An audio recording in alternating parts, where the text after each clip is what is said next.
අපි විශේෂයෙන්ම ඇඟලුම් ක්ෂේත්‍රයේ හෝ වේවා අනෙකුත් ශ්‍රමය වැය කරන ශ්‍රමය වැය කරන කටයුතු කරන ශ්‍රමිකයන් දිහා බැලුවහම මේ රැකියාවන් දිහා බැලුවහම අපි මූලිකවම දකින ප්‍රධාන දෙයක් තමයි මේ රැකියාවන් ගොඩක් වෙලාවට මිනිසුන්ට තෝරගන්න සිද්ධ වෙලා තියෙන්නේ වෙන කරන්න දෙයක් නැතිකමට. එහෙම නැතුව අපි ගෞරවනීය ජීවිතයක් අපේක්ෂාවෙන් අපි හිතේ සතුටින් කරන්න පුළුවන්. එහෙම නැත්නම් Tamanට මේ රැකියාව හරහා Tamanගේ ආත්ම ගෞරවයට සාධාරණයක් සිද්ධ වෙනවා කියන අදහසකින් මේ රැකියාවන් තෝරගන්න තත්වයකට අපි අරගෙන එන්නේ කොහොමද? මොකද අපි දිගින් දිගටම දකිනවා සේවකයන් රැකියා හැර යන තත්වයක් දකිනවා. මේ වගේ තත්වයකදී රටේ ආර්ථිකයටත් බලපාන විදිහට රටේ ආර්ථිකයටත් වාසිදායක විදිහට මිනිසුන්ගේ රැකියා අයිතිවාසිකම සුරක්ෂිත කරන තත්වයකට මේක අරගෙන අපිට මේ ආර්ථික පද්ධතිය වෙනස්කම් වලින් විතරක් හෝ නීති පද්ධතිය සිදු කළ යුතු වෙනස්කම් වලින් විතරක් පුළුවන්ද ඊට එහා සිදු විය යුතු තවත් වෙනස්කම් තියනවද කියන එක ගැන තමයි අපි දැන් සාකච්ඡා කරන්න බලාපොරොත්තු වෙන්නේ. ඒකෙදි මම මුලින්ම කතා කරන්න කැමති ශ්‍රමාභිමානී මධ්‍යස්ථානයේ සුගත් රාජපක්ෂ සහෝදරයාත් එක්ක මූලික වශයෙන්ම දැන් මේ මෙතන ඉන්න හැමදෙනාම කාලයක් තිස්සේ භූමියේ මහ පොළවේ මිනිසුත් එක්ක ගැටෙන ඔවුන්ගේ ප්‍රශ්න අඳුරගෙන තියෙන ඔවුන්ගේ ගැටලුත් එක්ක ගොඩ කාලයක් තිස්සේ වැඩ කරපු අය. එතකොට එයාලට අදහසක් තියෙනවා මේ සිදු විය යුතු වෙනස්කම් මොනවද? සිදු වෙන්න ඕනේ කියලා අපි කාලයක් තිස්සේ කියන වෙනස්කම් මොනවද? ඒවා කොයිතරම් දුරට ප්‍රායෝගිකව කෙරිලා තියෙනවද කරන්න පුළුවන්කම තියෙනවද කියන එක ගැන. ඉතින් මේකෙදි මම මුලින්ම අහන්න කැමති සුගත රාජපක්ෂ සහෝදරයාගෙන් අපි දකිනවා පහුගිය කාලේ විශේෂයෙන්ම යුද්ධෙන් පස්සේ කාලය ඇතුළතදී විශේෂයෙන්ම දමිළ භාෂාව කතා කරන සේවකයෝ ගොඩක් ඇඟලුම් ක්ෂේත්‍රයේ ඇතුළු මේ වලට ඇවිල්ලා තියෙනවා. එතකොට මේ භාෂාව හා සාක්ෂරතාවය. එතකොට තොරතුරු බෙදා ගැනීමේදී මේ භාෂාවල තියෙන සීමාකම්. ඒ වගේම තමන්ගේ අයිතිවාසිකම් තේරුම් ගැනීමේදී අයිතිවාසිකම් වලට ලබා ගන්න සටන් කිරීමේදී මේ භාෂාව හා තියෙන ගැටලු කොයි විදිහටද සේවකයින්ට බලපාන්නේ විශේෂයෙන්ම නිදහස් වෙළඳ කලාපය තුල ඔවුන්ගේ අයිතිවාසිකම් ලබා ගැනීමේදී මේ භාෂා ගැටලු කොයිතරම් දුරට බලපානවද ඒ ගැටලු විසඳ ගන්න නම් රජයේ පැත්තෙන් හම්තුන්ගේ පැත්තෙන් මොකද්ද වෙන්න ඕන වෙනස්කම් කියන එක ගැන. බොහොම ස්තුතියි සහෝදරි. මේ දැන් මෙතනදී සහෝදරි මත කරපු කාරණාවට ටිකක් එහාට ගිහිල්ලා කතා කරනවා නම් නිදහස් වෙළඳ කලාප කියන සංකල්පෙම බිහි වෙනකොට රාජ්‍ය පාර්ශවයෙන් සූදානමක් තිබුණේ ඔවුන්ගේ අයිතීන් ආරක්ෂා කිරීම සඳහා. එතකොට 2009 යුද්ධෙන් පස්සේ උතුරු නැගෙනහිර සහ විශේෂයෙන්ම උඩරට ප්‍රජාව නිදහස් වෙළඳ කලාපවලට සංක්‍රමණය වෙනකොටත් මේ වගේ සැලැස්මක් තිබුණේ රාජ්‍ය ආයතන සහ කර්මාන්තශාලා ඇතුළ කොහොමද මේ සේවකයන් සංක්‍රමණය වීම තුළින් ඔවුන්ගේ අවශ්‍ය භාෂාමය පහසුකම් සපයන්නේ කොයි ආකාරයෙන්ද කියලා. හැබැයි දැන් මෙතන අපි නීතිමය පැත්තෙන් ගත්තපුවාම නීතිමය රැකවරණයක් තියෙනවා. භාෂා ප්‍රතිපත්ති තියෙනවා, රාජ්‍ය භාෂාවක්, රාජ්‍ය භාෂා කමිෂන් එක තියෙනවා. එතකොට මේ වගේ දේවල් වල ඉඩකඩ තියෙනවා, මේ සඳහා අවස්ථාව තියෙනවා. නමුත් දැන් අර උතුරු නැගෙනහිර සහ උඩරට ප්‍රජාව මේ ප්‍රදේශවලට ඇවිල්ලා ඒගොල්ලොන්ට අඩුම දැන් නේවාසිකාගාර හොයා ගැනීමේ තැන සිටම ඒගොල්ලෝ කර්මාශාලාවේ සමුඛ පරීක්ෂණයට යන එක සහ උන්ට තොරතුරු ලබා දෙන එක සහ ඇනවුන්ස්මන්ට් එක. එතකොට ඒ වගේ අපොයින්ට්මන්ට් ලෙටර් එකේ විවිධ තලයන් වලදී මේගොල්ලන්ට අවස්ථාව නැහැ ඒගොල්ලෝ තමන්ගේ භාෂාව භාවිතා කරන්න. එතකොට ඒක තව කෙනෙක්ගේ සහාය ගන්න ඕන. සහාය ගන්නවා නම් එතනත් දැන් සමහර වෙලාවට මෙහෙට මේගොල්ලෝ සංක්‍රමණය වුණාට පස්සේ මේගොල්ලෝ සංක්‍රමණය වීම ඇතුලේ තමයි මේ සමහර වෙලාවට සිංහල භාෂාව ඉගෙන ගන්න. එහෙම නැත්නම් මේ ඒගොල්ලෝ තවත් කෙනෙක්ගේ සහාය ගන්න. දැන් උතුරු නැගෙනහිර අය විශේෂයෙන් වෙනකොට ඒගොල්ලෝ අර උදේ සාකච්ඡාවේදීත් එක් සහෝදරියක් මතු කරා ඒගොල්ලෝ අනිකුත් භාෂාවන් දන්නේ නැහැ. තන්නේ තමන්ගේ භාෂාව පමණයි. එතකොට ඒක විශාල බැරියර්ස් එකක් වෙනවා මේගොල්ලොන්ට අදහස් හුවමාරු කරගැනීමේ සහ තමන්ගේ ප්‍රශ්නයක් වෙන්න පුළුවන්, තමන්ගේ අවශ්‍යතාවයක් වෙන්න පුළුවන්. ඒ වගේ දේවල් ඉදිරිපත් කිරීමේදී. එතකොට මේගොල්ලෝ රාජ්‍ය ආයතනයකට ගියත් ඒ රාජ්‍ය ආයතන ඇතුළෙත් නිශ්චිත වුණ භාෂා පරිවර්තකයෙක් එහෙම නැත්නම් අපිට සහායකයෙක් නැහැ. එතකොට ඒ අවස්ථාවන් වලදී මේගොල්ලන්ට සිදු වෙනවා වෙනත් කෙනෙක්ගේ සහාය ගන්න. එහෙම නැත්නම් මේ ප්‍රශ්නේ තමන්ම දරාගෙන ඉන්න. ඒක තමයි මේකේ තියෙන සමාජමය තත්ත්වය. එතකොට දැන් කර්මාන්ත මේ ප්‍රතිපත්තීන් තුල ක්‍රියාත්මක වෙන කර්මාන්තශාලා කීපයක් තියෙනවා. නමුත් සමස්තයක් ගත්තම 80%ක් විතර කර්මාන්තශාලා තුල මේ ක්‍රියාත්මක වෙන්නේ නැහැ. ඒක තමයි බොහොම ස්තුතියි සුගත් රජපක්ෂ සහෝදරයා. මම ඊගාවට කතා කරන්න කැමති චන්ද්‍ර දේවනාරණ සහෝදරියට රෙඩ් සංවිධානය චන්ද්‍ර දේවනාරණ සහෝදරියට රෙඩ් සංවිධානය නියෝජනය කරමින් විශේෂයෙන්ම දැන් අපි මේ ගැටලුව ඇතුළේදී කතා කරනවා කොයි විදිහටද කාන්තාවන් විශේෂයෙන්ම ඔවුන්ගේ අයිතිවාසිකම් කාන්තාවන් කොයි විදිහටද මේ රැකියාවන් ඇතුලේ විශේෂයෙන්ම අනිත් සේවකයන්ට නැති ගැටලු වලට මුහුණ දෙන්න සිද්ධ වෙලා තියෙන්නේ කියන එක. එතකොට අපි මූලිකවම අදහස් කරනවා මේ ජීවන වියදම වැඩි වෙන එක කොහොමද කාන්තාවන්ට බලපාන්නේ කියන එක. එතකොට දැන් මේ පහුගිය කාලෙත් එක්ක ජීවන වියදම ඉහළ යාමත් ඒ වගේම කම්කරුවන්ගේ ජීවන තත්ත්වය වැටුප් යථාර්ථයන් එක්ක ඇත්තටම ඔවුන්ගේ යථාර්ථයන් මොනවද කියන එක ගැන පොඩි අදහසක් දැනගන්න කැමතියි. දැන් විශේෂයෙන්ම අපි දකිනවා ලංකාවේ ආර්ථිකය හොඳ තත්ත්වයක තියෙනවා කියලා අපිට දැනගන්න හම්බෙනවා. අපි එක එක රිපෝට්ස් දකිනවා, ලේඛන දකිනවා. තිබ්බට වැඩිය ආර්ථිකය දැන් ඉස්සරට වැඩිය ගොඩක් හොඳයි. ශ්‍රී ලංකාවේ ආර්ථිකය යථා තත්ත්වයට පැමිණෙමින් පවතිනවා ලෝකයේ අනිත් රටවල් වලට සාපේක්ෂව. ඒ වගේම විශේෂයෙන්ම ආර්ථික අර්බුදයකටපත් මුහුණ දීපු රටවල් අතර බැලුවාම සෑහෙන හොඳ තත්ත්වයක තියෙනවා කියලා කියනවා. මේ යථාර්ථයන් ඇත්තටම මහ පොළවේ මිනිස්සුන්ට අත්දකින්නේ කොහොමද? ඔවුන්ගේ ජීවන තත්ත්වයට මේ වෙනස්කම් ඇත්තටම මේ අපි මේ දකින මේ රිපෝට්ස් වල මේ වාර්තාවල තියෙන වෙනස්කම් ඇත්තටම ඔවුන්ගේ ජීවිතවල දකින්න තියනවාද? ඇත්තටම ඔවුන්ගේ ජීවන තත්ත්වය හා වැටුප ගත්තාම වැටුප කියන්නේ දැනට 21000යි 27500යි මූලික වැටුප. එතකොට දැන් මහ බැංකුව හොයාගෙන තියෙනවා 1,50,000ක් ඕනේ 3 දිනක් 4 දිනක් සහිත පවුලකට ජීවත් වෙන්න මාසෙකට. එතකොට අපි සිවිල් සංවිධාන වශයෙන් එකතු වෙලා කතා කරලා ගණනය කරලා ඒ වගේම සමීක්ෂණ කරලා සොයාගත්ත දත්ත වලින් අපි ඉදිරිය ඉස්සරහට ගෙනල්ලා තියෙන්නේ 57000ක වැටුපක් ඕනේ ජීවත් වෙන්න කියන එක. මේකත් එක්ක දැනට 27000 තමයි මූලික වැටුප නිදහස් වෙළඳ කලාපවල සහ ඇඟලුම් ශාස්ත්‍රයේ. මේ 27500 කියන්නේ මිනිස්සෙකුට සති දෙකක්වත් ජීවත් වෙන්න බැරි තත්ත්වයක් තමයි ලංකාවේ අද තියෙන්නේ. සමහරු කියනවා ඇති ජීවත් වෙන ලංකාවේ ආර්ථික තත්ත්වය හොඳයි කියලා.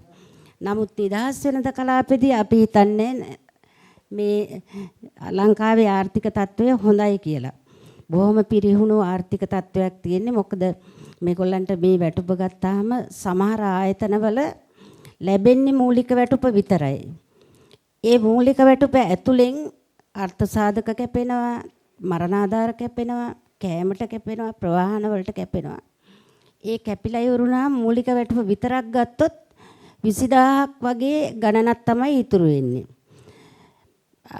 මම නම් දන්නේ කොහොමද මේ 20000 ඇතුලේ මාසයක් ජීවත් වෙන්නේ කියලා එක්කෙනෙක්වත්.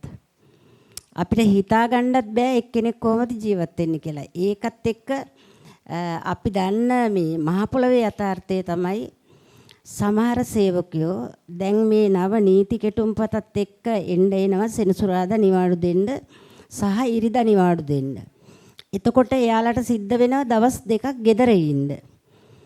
මෙයාලා සතිය දවස් 5 කෑම කන්නේ දවල් ආහාරය, උදේ ආහාරය හෝ රාත්‍රී ආහාරය ගන්න ආයතනයෙන්. එතකොට මේ අලුත් නීති කෙටුම්පතත් එක්ක දවස් දෙකක් නිවාඩු ලැබෙන එක හොඳයි. ඒක එක පැත්තක්. නමුත් තව පැත්තකින් ගියාම එයාලට ඒ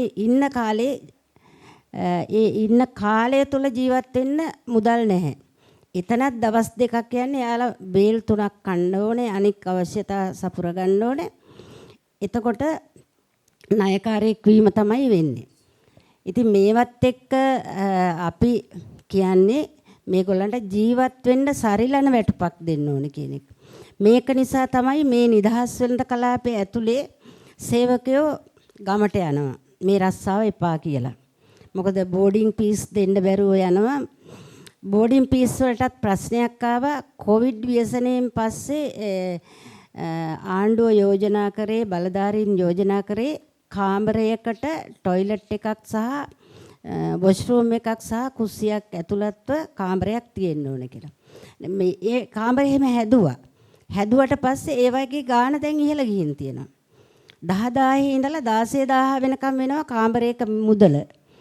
එතකොට අර වාගේ වැටුපක් ගන්න කෙනෙක් කොහොමද මේවා ගෙවා ගන්නෙ? මේගොල්ල ගමේ යනවා. අර ගමේ ගියාම ගමේ රස්සාවල් අතෑරලා ආපු අයට ගමේ ගොවිතැන හෝ වෙන ව්‍යාපාරයක් කරගන්න ශක්තියක් නැහැ. එතකොට ආපහු වෙළඳ කලාපයට ආපුවාම වෙළඳ කලාපේ ජීවත් වෙන්න ක්‍රමයකුත් නැහැ.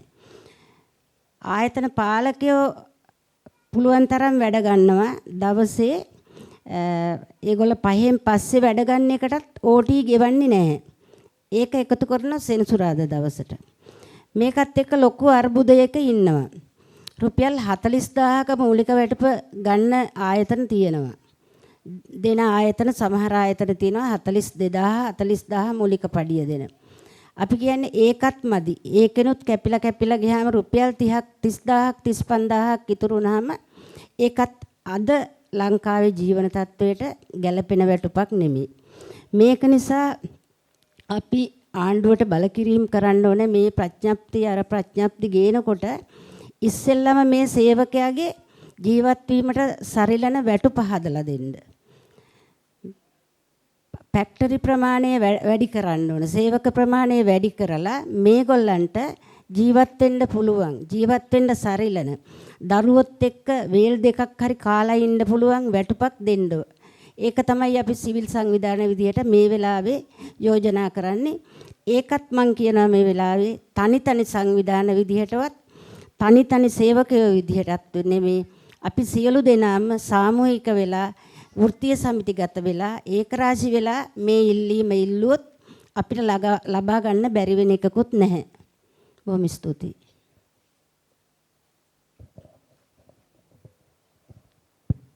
බොහොම ස්තුතියි සහෝදරය. ඊගාවට මම කැමති වාණිජ හා කාර්මික සේවක සංගමේ භාණ්ඩාගාරික විජේපාල වීරකෝන් සහෝදරයාට යොමු වෙන්න. විජේපාල සහෝදරයා ඒත් වගේම මේ මුගලන්ගේ සේවක සංගමයත් සෑහෙන කාලයක් තිස්සේ මේ සේවකයන් එක්ක වැඩ කරලා තියෙනවා. සෑහෙන කාලයක් තිස්සේ සටන් කරලා තියෙනවා. සමහර නීතිමය වෙනස්කම් දිනා ගන්න පුළුවන් වෙලා තියෙනවා. එතකොට මේ වර්තමානයේ තියෙන පවතින නීතිමය රාමුවත් එක්ක ඇත්තටම කම්කරුවන්ට සුරක්ෂිතතාවයක් තියනවද? මේ නීතිමය පද්ධතියේ අපි දකින මේ නීතිමය රාමුවත් භූමියේ යථාර්ථයත් එක්ක තියෙන වෙනස්කම් මොනවද කියන එක ගැන මම අහන්න කැමතියි. ඒ වගේම අපි මේ විශේෂයෙන්ම අවිධිමත් එහෙම නැත්නම් මෑන් පවර් වර්කර්ස්ලා එහෙම නැත්නම් කොන්ත්‍රාත් පදනමින් වැඩ කරන සේවකයන් ඔවුන්ගේ අවදානම් කොහොමද ස්ථීර වැටුපක් ලබා ගන්න සේවකයන් අතර වෙනස් වෙන්නේ? ඔවුන්ට ලැබිය යුතු අයිතිවාසිකම් අතර වෙනසක් තියෙනවද? ඒ ගැන පොඩි පැහැදිලි කිරීමක් කරන්න. බොහොම ස්තුතියි මෙලනි සහෝදරිය, සහෝදරවරුනි, සහෝදරියනි. මේකෙදී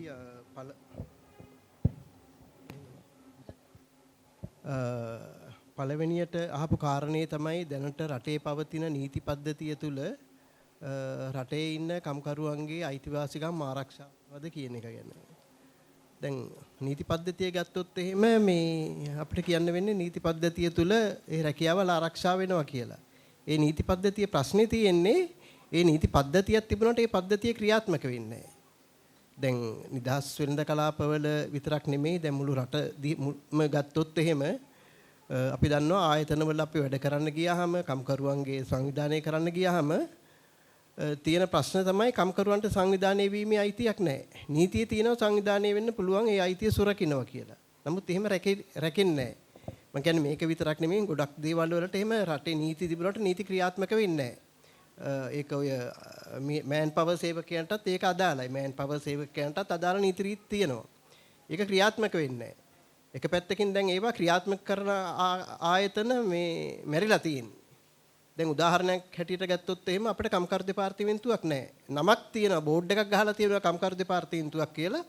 නමුත් ඒව පාලනය වෙන්නේ හාම්පුතුන්ගේ අවශ්‍යතාවයන් වලට. විශේෂයෙන්ම හාම්පුතුන්ගේ සම්මේලනයට ඕන විදිහට එහෙම නැත්නම් වාණිජ්‍ය මේ චේම්බර් ඔෆ් කොමර්ස් එකේ අවශ්‍යතාවයන් පරිදි ඒගොල්ලන්ගේ හාම්පුතුන්ගේ අවශ්‍යතාවයන් පරිදි තමයි ඒව ක්‍රියාත්මක වෙන්නේ.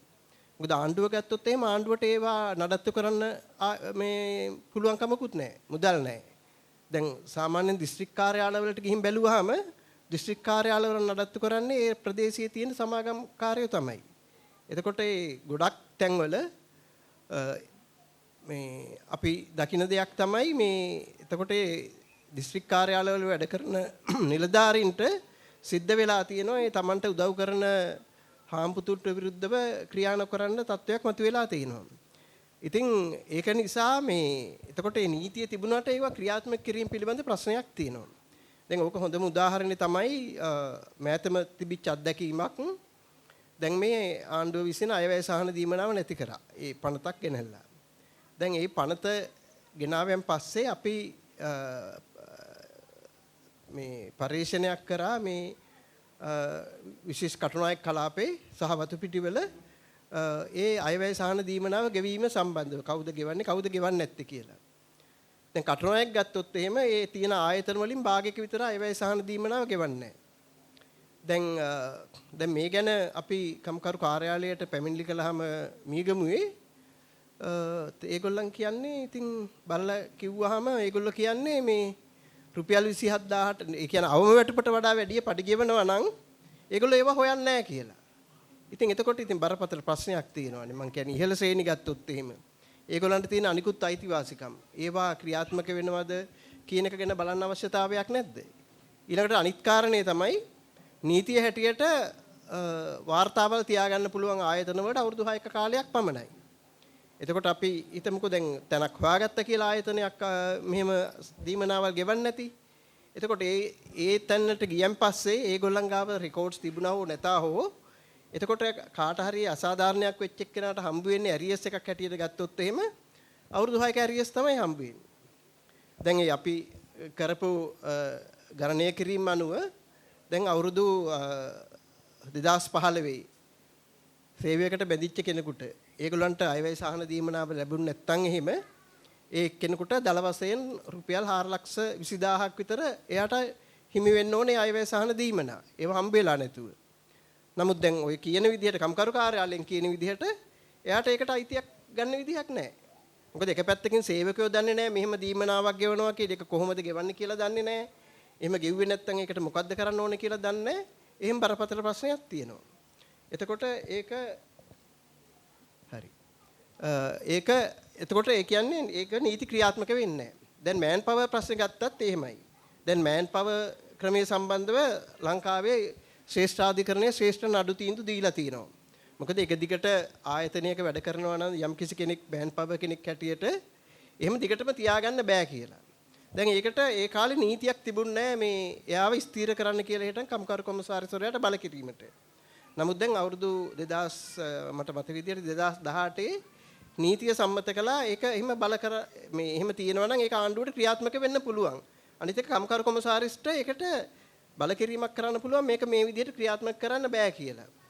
නමුත් මේ නීතිය හැදුවට ඒකට අදාළ මේ යාන්ත්‍රණය ඒ කියන්නේ ට්‍රයිබියුනල් එකක් හදන්න තියෙනවා. මේ අවුරුදු 7ක් වෙනකන් තාම මේක හදලා නැහැ. ඉතින් එතකොට මෑන් පවර් සේවකගේ අයිතිවාසිකම් එහෙම තිබුණාට ඒව යාන්ත්‍රණ හදලත් නැහැ. ඒව ගැන කවුරුකවත් උනන්දු වෙන්නෙත් නැහැ. ඉතින් ඒක තමයි බරපතල ප්‍රශ්නේ තියෙන්නේ. බරපතල ඛේද වාචකයක්. මේක මං හිතන්නේ කෙටි කාලෙකින් හරි අමාරුයි විස්තර කරන්න. බොහොම ස්තුතියි සහෝදරයා. මං ඊගාවට කැමති ඩාම්බිඳු සාමූහික නියෝජනය කරන චමිලා තුෂාරි සහෝදරියට යොමු වෙන්න. අපි කතා කරනවා විශේෂයෙන්ම සුරැකුම් ශ්‍රමය ගැන. ඒ කියන්නේ කාන්තාවන්ට ගෙදර සිද්ධ කරන්න වෙන වැඩ දරුවෝ බලා ගන්න එකේ ඉඳලා අසනීප කෙනෙක් වෙන්න පුළුවන්. අපි සාමාන්‍යයෙන් කාන්තාවන් විසින් කළ යුතුයි කියලා සමාජයේ හඳුනගන්න ශ්‍රමය තියෙනවා. ඒ ශ්‍රමය එක්ක තමයි අපි එළියේ නිෂ්පාදන කටයුතු කරන්න හැකියාව ලැබෙන්නේ. කියන්නේ පිරිමියෙකුට වැඩට යන්නත් ගෙදර වැඩ කටයුතු කරන්න කෙනෙක් ඉන්න ඕනේ. නමුත් මේ ශ්‍රමයට වටිනාකමක් ආර්ථික වටිනාකමක් ලැබෙන්නේ නැහැ මේ පවතින ආර්ථික ක්‍රමය ඇතුළේදී. නමුත් අපි මං හිතන්නේ විශේෂයෙන්ම ඇඟලුම් ශාස්ත්‍රයේ වෙන්න පුළුවන් මේ වෘත්තීය සමිති ක්‍රියාකාරීත්වය ඇතුළේ වෙන්න පුළුවන් මේ සුරැකීම් ශ්‍රමයේ තියෙන වටිනාකම සහ වැදගත්කම දිගින් දිගටම මතු කරලා තියෙනවා. ඒ ගැන කතා කරලා තියෙනවා. නමුත් ඇත්තටම මේ සුරැකීම් ශ්‍රමයට වටිනාකමක් ලැබෙන්න නම් ආර්ථික වටිනාකමක් ලැබෙන්න නම් සිදුවිය යුතු ප්‍රතිපත්තිමය ආයතනික හා සංස්කෘතික වෙනස්කම් මොන වගේ විය යුතුයි කියලාද චමිලක්ක හිතන්නේ? බොහොම ස්තුතියි මෙලනි. මම හිතන්නේ ශ්‍රම බල කාය ගත්තත් 35 වෙන්නෙම කාන්තාවන් තවමත් සුරකම් ශේෂ්ත්‍රයේ වැඩ කිරීම ඊට වටිනාකමක් නොදීම හා ඒ ශ්‍රමයක් ලෙස නොසැලකීම. මම හිතන්නේ බංග්ලාදේශ වගේ රටවල් ඒට වටිනාකමක් දීලා තියෙනවා. ඉතින් පහුගිය කාලෙත් අපි රිසර්ච් කරලා විශේෂයෙන්ම නිදහසෙන්ද කලාපේ කාන්තාවෝ කොහොමද තමන්ගේ රැකියාව පුරුෂයන් හා සමානව කොහොමද තමන්ගේ ආර්ථිකයට ආර්ථික ක්‍රියාවලියට දායක වෙන්නේ කියන එක ලොකු ප්‍රශ්නයක් වෙලා තියෙනවා. ඉතින් මම හිතන්නේ පහුගිය ආණ්ඩුව ගේන්න ගියපු නීති සංශෝධන තුලදී තවදුරටත් කාන්තාවන්ව එළියට ඇදලා දාන කම්කරු නීති තමයි දීර්ඝ වැඩපෑ වගේ කාරණා රාජ්‍ය සේවය වගේ කාරණාවලදී මතු වුණා. ඒ තියෙන අපහසුතාවය ඉතින් අපි හිතන්නේ නිදහසට කලාපේ අම්මා කෙනෙක් තමගේ රස්සාවට යනවා නම් ගොඩක් වෙලාවට අපිට ඉන්නවා තනි දරු මව්වරුන් ඉන්නවා මේ වෙද්දි සංඛ්‍යා ලේඛනගත වෙලා. එතකොට ඒ දරුවව දාගන්න පුළුවන් දිවා සුරකුම් මධ්‍යස්ථානවල ගැටලුවක් තියෙනවා. ඒවා නිසි ආකාරයෙන් නීති රාමුවකට යටත්ව ක්‍රියාත්මක නොවන තැන් තියෙනවා. ඒවා සම්බන්ධයෙන් නියාමනයක් සිද්ධ වෙන්නේ නැහැ. ඒ වගේම තමයි තමන්ට වෙන ගෘහස්ත ප්‍රචණ්ඩත්වයක් සම්බන්ධයෙන් කාන්තාවට ගිහලා පැමිණිලි කරන්න පුළුවන් පොලිසියක් පැය 24 ක්‍රියාත්මක වන පොලිසියක් නැහැ. එතකොට මේ වගේ කාරණා නිසා රාජ්‍ය ආයතනත් එක්ක සම්බන්ධ වෙලා වැඩ කරන්න ඒගොල්ලන්ට වෙලාවක් නැහැ. වෙලාව නැහැ කියන්නේම ඒගොල්ලන් ඉරිදා දවස් විතරයි නිවාඩු ගන්නෙ. ඉරිදා දවසට මේ රාජ්‍ය ආයතන වහලා එතකොට MOH එකකින් ලබා ගත යුතු පහසුකම් ඒගොල්ලන්ට ලබා ගන්න නැහැ. ඒගොල්ලන්ට කවුන්සලින් වගේ දේවල් ලබා ගන්න තියෙන පහසුකම් නැති වෙලා තියෙනවා. ඉතින් මේ නිසාම ගොඩක් වෙලාවට අතිකාල බැහැර වෙනවා. අතිකාල කියන්නේම ඔවුන්ගේ ජීවිතයේ වැටුපහ සමාන ප්‍රධාන කොටසක්. අතිකාල බලහත්කාරයෙන් ගන්න බැහැ කිව්වට අතිකාල නැති තැන සේවකයෝ ඉවත් වෙලා යනවා. මොකද මේ අවම වැටුප ඒගොල්ලන්ට අවම අවශ්‍යතාවයන් සපුරා ගැනීම සඳහා ප්‍රමාණවත් නොවන නිසා. ඉතින් ඒ නිසා කාන්තාවෝ ගොඩක් වෙලාවට මෑන් පවර් හරහා යොමු වෙන්නෙම Tamanට විධිමත් ශේෂ්ත්‍රයේ රැකියාව කරගන්න බැහැ. මේ දරුවෝ බලා ගැනීම වැඩිහිටියන් හා මහල්ලන් බලා ගැනීම වෙනුවෙන් ඔවුන්ට විශාල කාලයක් දවසකට පැය 24යි අපිට තියෙන්නේ. නමුත් 24න් ඒගොල්ලන් ඩබල් වර්ක් කරනවා. ඒ කරලා දවසේ පැය 24න් දවසට පැය 34ක්ම ඔවුන්ට ඔවුන්ගේ ගෙදර වැඩ කටයුතු හා රාජකාරී හා සමාජමය වැඩ කරන්න ඒගොල්ලන්ට වෙන් කරන්න සිද්ධ වෙලා තියෙනවා. ඉතින් මේ වගේ නරක තැනක තමයි නිදහසෙන්ද කලාප තියෙන්නේ. අපිට උතුරේ අත්දැකීම් තියෙනවා. කොවිඩ් කාලය තුලදී අම්මලා විවාහක නම් සේවයට බඳව ගන්නේ නැහැ. ඒගොල්ලන්ට පෞල් සැලසුම් ක්‍රම භාවිතා කරන්න කියනවා. මේ පෞල් සැලසුම් ක්‍රම ආයතනින් තමයි නිකුත් කරන්නේ. මේ වගේ මූලික අයිතිවාසිකම් පවා උල්ලංඝනය කරමින් මේ වහල් සේවයට වැටබඳින නීති පද්ධති ගේන තමයි හැමතිස්සෙම බලන්නේ. ඉතින් අපි දකිනවා නම් කාන්තාවෝ මේ ආර්ථික ක්‍රියාවලියට දක්වන දායකත්වය ගැන සලකලා බලනවා නම් ඊට අදාළ පහසුකම් සපයන්න ඕනේ. කාන්තාවකට නිදහසේ වැඩට යන්නවත් නැති තැනක නිදහසේ රාත්‍රියේ ගමන් කරන්නවත් අයිතියක් නැති තැනක අපි කොහොමද සුරකුම් ශේෂ්ත්‍රය පිළිබඳව අයිතිවාසිකම් ලබා ගන්න? අපි දන්නවා ජෙන්ඩර් බජට් ගැන කතා කරනවා. නමුත් ඒවයි ප්‍රතිපාදන වෙන් වෙන්නේ නැහැ හරි විදිහකට. එතකොට කාන්තාවකට ආරක්ෂණ මධ්‍යස්ථාන නැහැ. එතකොට ඒ දරුවත් එක්ක තනි වෙච්ච මව්වරු අපිට උතුරෙත් ඉන්නවා. ඇඟලුම් ශේෂ්ත්‍රය නිසාම දකුණෙත් ඉන්නවා. එතකොට මේ පිළිබඳව ප්‍රතිපත්ති සම්පාදනය කරන අයගේ අවධානය යොමු වෙන්න ඕනේ. නව නීති රීති නව පනත් ඇතුළත් වෙනවා නම් මේ සම්බන්ධයෙන් අවධානය යොමු කරන්න කියලා තමයි අපි ඉල්ලා සිටින්නේ. ඒ වගේම තමයි ආයතන මට්ටමින් වෙන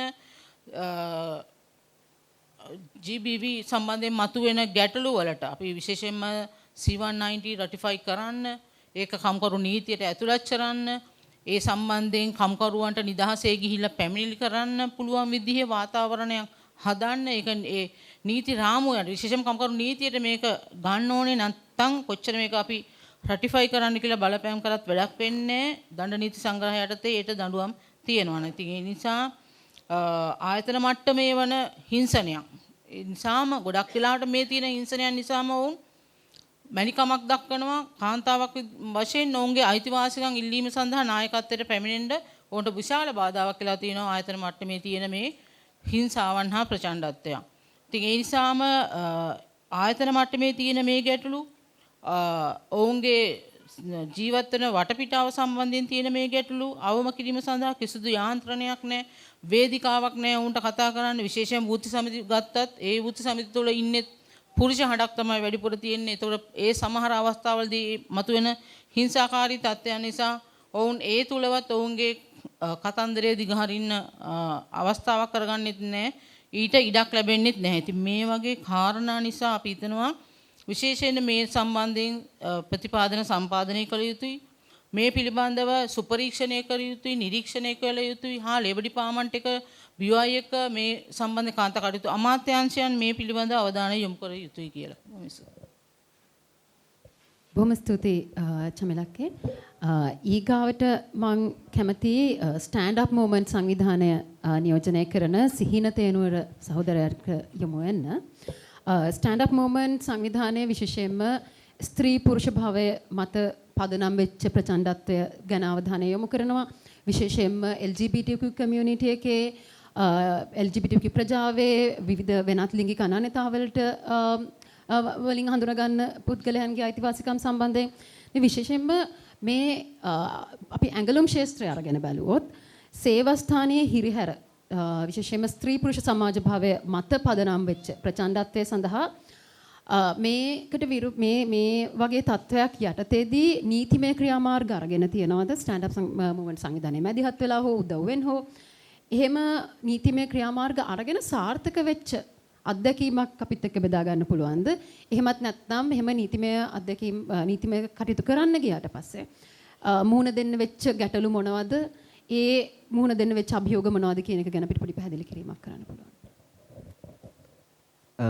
ඔව් මං මේ ප්‍රශ්න කියන්න කලින් පොඩ්ඩක් කැමතියි මේ LGBTQ ප්‍රජාව වර්කර්ස්ලා මොන වගේ කණ්ඩායමක්ද කියන එක පොඩ්ඩක් මතු කරන්න.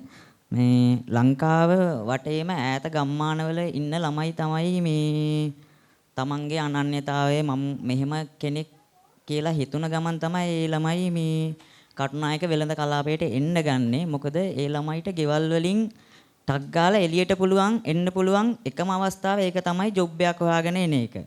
මොකද එයාලට හිතෙනවා අපි වෙනස් වෙන්න ඕනේ කියන එක. වෙනස් වෙන්න ඕන නිසා තමයි එයාලා හිතනවා අපි ජොබ් එකකට යන්න කියලා ගෙදරින් යන්න ගියොත් එහෙනම් මට ගෙදරින් යන්න පුළුවන් කියන එක. එහෙම හිතලා මේ එන්නේ අපිට පහසුම තැන තමයි කටුනායක නිදහස් වෙළඳ කලාපේ. දැන් එහෙම එනකොට ඒ ළමයි දැන් සමාජයට මුණ දීපු නැති ළමයෙක් වෙන්න පුළුවන්. කිසි දෙයක් ගැන ගාමන්ට් ෆීල්ඩ් එක හරි ඊට පස්සේ කටුනායක වෙළඳ කලාපේ තියෙන තත්ත්වය ගැන හරි දන්නේ නැති ළමයි වෙන්න පුළුවන්. ඒකට ඒ ළමයි හරිම අර පොඩි දෙයටත් අර සංවේදී වෙන මනසක් ඇතුව තමයි මෙයාලා මේ කටුනායක වෙළඳ කලාපයට එන්නේ. දැන් කටුනායක වෙළඳ කලාපයට එන්න ගත්තම එයාලට ඉස්සෙල්ලාම ආපුවාම තියෙන ප්‍රශ්න තමයි මේ බෝඩිමක් හොයාගන්න එක. බෝඩිමක් හොයාගන්න තැන ඉඳලම තමයි ප්‍රශ්න පලින්ම පටන් ගන්නෙ. පටන් ගන්න කියන්නේ ගොඩක් වෙලාවට මේ සමහර අය හිතන් ඉන්නේ මේ LGBTQ ප්‍රජාය ට්‍රාන්ස් වෙන අය හරි ලෙස්බියන් හරි ගේ හරි එයාලට තියෙන ජොබ් එකක් තමයි මේ සුයන් රැකියා කරන් ඉන්න එක. එක්කෝ සැලුන් කෝස් එකක් හරි සැලුන් එකක් දාගෙන නැත්නම් ෆැෂන් වලට මොඩලින් වලට මොන හරි ගිහිල්ලා කියලා දැන් ඒක නැති කරන්නම කියලා මේ මතේ බින්දින්නම වගේ තමයි දැන් ගොඩාක් කට්ටිය දැන් සංක්‍රමණය වෙනවා කටුනායක වෙළඳ කලාපයට නිදහස් වෙළඳ කලාපයේ ගාමන්ට් ෆැක්ටරි වල වැඩ කරන්න. ඒ වැඩ කරන්නනකොට ඉස්සෙල්ලාම මතුවෙන පළවෙනි ප්‍රශ්නේ තමයි බෝඩිමක් හොයාගන්න එක. සාමාන්‍යයෙන් ගොඩක් වෙලාවට අපේ අයට බෝඩින් දෙන්නේ නැහැ. බෝඩින් දෙන්නේ නැහැ කියන්නේ සමහරට ඒ ළමයාගේ ඇඳුම දිහා බලලා කියනවා ඔයා මේ ඩෙන්ටිටි තියෙන ගෑල් ළමෙක් ඔයා පිරිමි ළමෙක් වගේ ඇඳන් ඉන්නවාට කොහොමද බෝඩිමක් දෙන්නේ? ඒ ප්‍රශ්න මතු කරනවා. නැත්තම් කොණ්ඩේ කපලා තියෙනවා නම් සමහරලාට බෝඩින් දෙන්නේ නැහැ. බෝඩිමක් යාළුවෙක්ගේ මාර්ගයෙන් හොයාගෙන හරි ඒ ළමයා ජොබ් එකකට යන්න ගියාම මම එයාලා යන ජොබ් කොටස් දෙකකට වෙන් කරන්නම්. එකක් එයාලා යනවා ස්ථීර අනිත් එක යනවා මෑන් පවර්. ස්ථීර යනවට වඩා ගොඩක් ළමයි මෑන් පවර් යන්න පෙළඹෙන්නේ මෙයාලට ට්‍රීට්මන්ට් කරන මුල් කාලවල මෙයාලට හොස්පිටල් එකෙන් නිවාඩු ගන්න වෙනවා. නිවාඩු ගන්න හොස්පිටල් එකට යන්න නිවාඩු ගන්න වෙනවා. එතකොට සතිය දවස්වල තමයි මෙයාලට ක්ලිනික් එක දාන්නේ. ක්ලිනික් එක දානකොට ස්ථීර රැකියාවල් යනකොට නිවාඩු දෙන්නේ නැහැ ෆැක්ටරි වලින්. එතකොට එයාලා බලනවා මට ලේසි ස්ථීර යන එකද මෑන් පවර් යන එකද කියලා. මේ ළමයි අර දවසේ පඩියේ ජොබ් එකට යන්න යනවා. එතනදී ගොඩක් වෙලාවට මෙයාලට මෑන් පවර් ගියත් කරන්න යාලා මොකද මෙයාලගෙන් පුළුවන් තරම් වැඩ අරගෙන දැන් ඒ ළමයා චුට්ටක් වෙනස් වීගෙන රැවුල කටහඬ වෙනස් වීගෙන මෙයාට දෙනවා පිරිමි ළමයිට දෙන්න. ගොඩාක් වෙලාවට දාන්නේ ස්ටෝස් පැත්තට වැඩවලට. මේ ළමයා පිරිමි ළමෙක් වගේ ඉන්නේ මේ ළමයාට දෙන්නේ ස්ටෝස් පැත්තේ වැඩ කියලා. ස්ටෝස් පැත්තේ වැඩ දාලා අන්ලෝඩින් ලෝඩින් දීලා ඉවරලා හවස පඩිය ගන්න ගියාම බලනවා ඩෙන්ටිය චෙක් කරනවා. ඩෙන්ටිය චෙක් කරලා ඉවරලා අර පිරිමි ළමයට 2500ක් දෙනවා නම් අර ළමයාට දෙන්නේ 1500යි ඩෙන්ටිය චෙක් කරලා. එතකොට එතනම අර ළමයාගේ ශ්‍රමය හූරගෙන කෑමක් සිදු වෙලා තියෙනවා.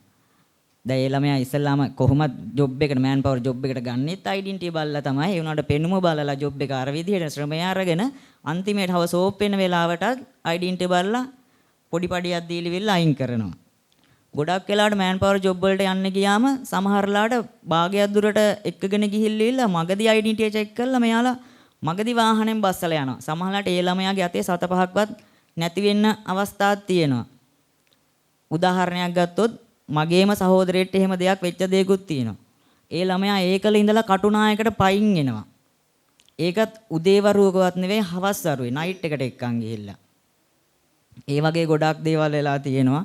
වොෂ්රූම් ප්‍රශ්න තියෙනවා. අය කොහොමද ගියොත් අර ෆැක්ටරි ළමයි මෙයාලා දිහා ගණන් ගන්න එකම සාමාන්‍යයෙන් ඒ ළමයි නිකන් අර අමුතු ජීවීන් කොට්ටයාශයක් විදිහට තමයි බලන්නේ. එහෙම බලලා සාමාන්‍ය දැන් වෙන දවස්වල කෑම කන තැන ඒ ළමයෙක් වඩලා ඉන්නවනම් අර ළමයා කනේ එක දාලා නැගිටලා යනකම්ම ලැජ්ජ කරනවා ඇනුම් පද කියනවා.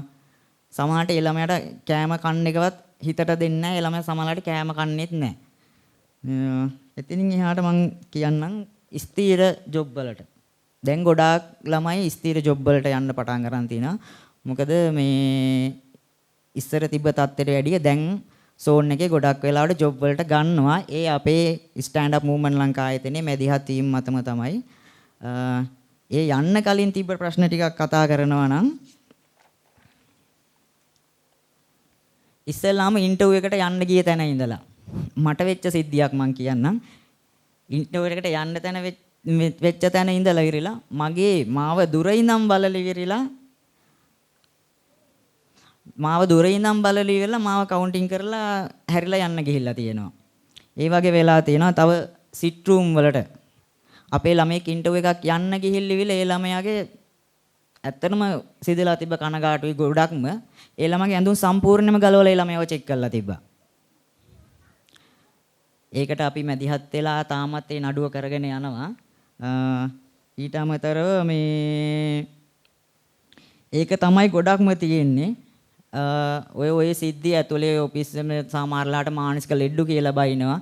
ඒ වගේ දේවල් තියෙනවා. මම අහන්නේ මට දෙයක් කියන්න තියෙන මං අහන්නේ දැන් මේ මෙතන දැන් අපිට තියෙනවා කියන නිදහසේ රැකියාවක් කිරීමේ අයිතිය තියෙනවා කියනවා.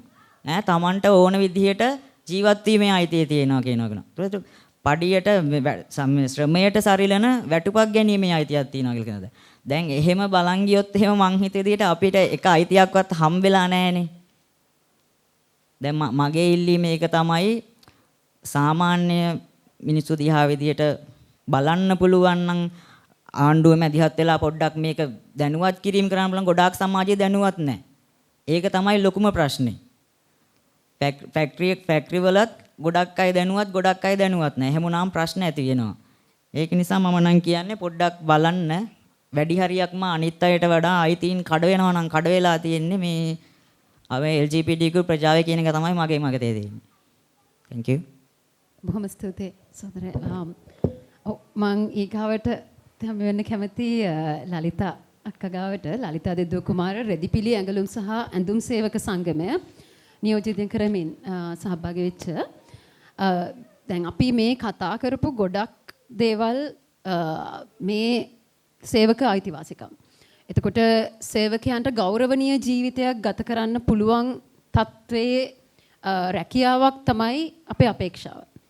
එතකොට මේ දේවල් ලබා ගන්න තනි පුද්ගලයෝ විදිහට අපිට පුළුවන් කමක් නැහැ කියන එක අපිට දිගින් දිගටම ඔප්පු වෙලා තියෙනවා. තනියෙන් ගිහිල්ලා සටන් කරලා මේ අයිතිවාසිකම් දිනා ගන්න බෑ කියන එක. නමුත් ඒකත් එක්කම අපි මේ වෘත්තීය සමිති ගැන මේ වෙලාවේ මම හිතන්නේ පහුගිය අවුරුදු කාලයක් තිස්සෙම රටේ ගොඩනැගිච්ච මතයක් තිබුණා මේ වෘත්තීය සමිති ඉන්නෙම කඩාකප්පල් කරන්න. වැඩ ඒ කියන්නේ රජයට වැඩක් කරගන්න දෙන්නෙත් නැහැ.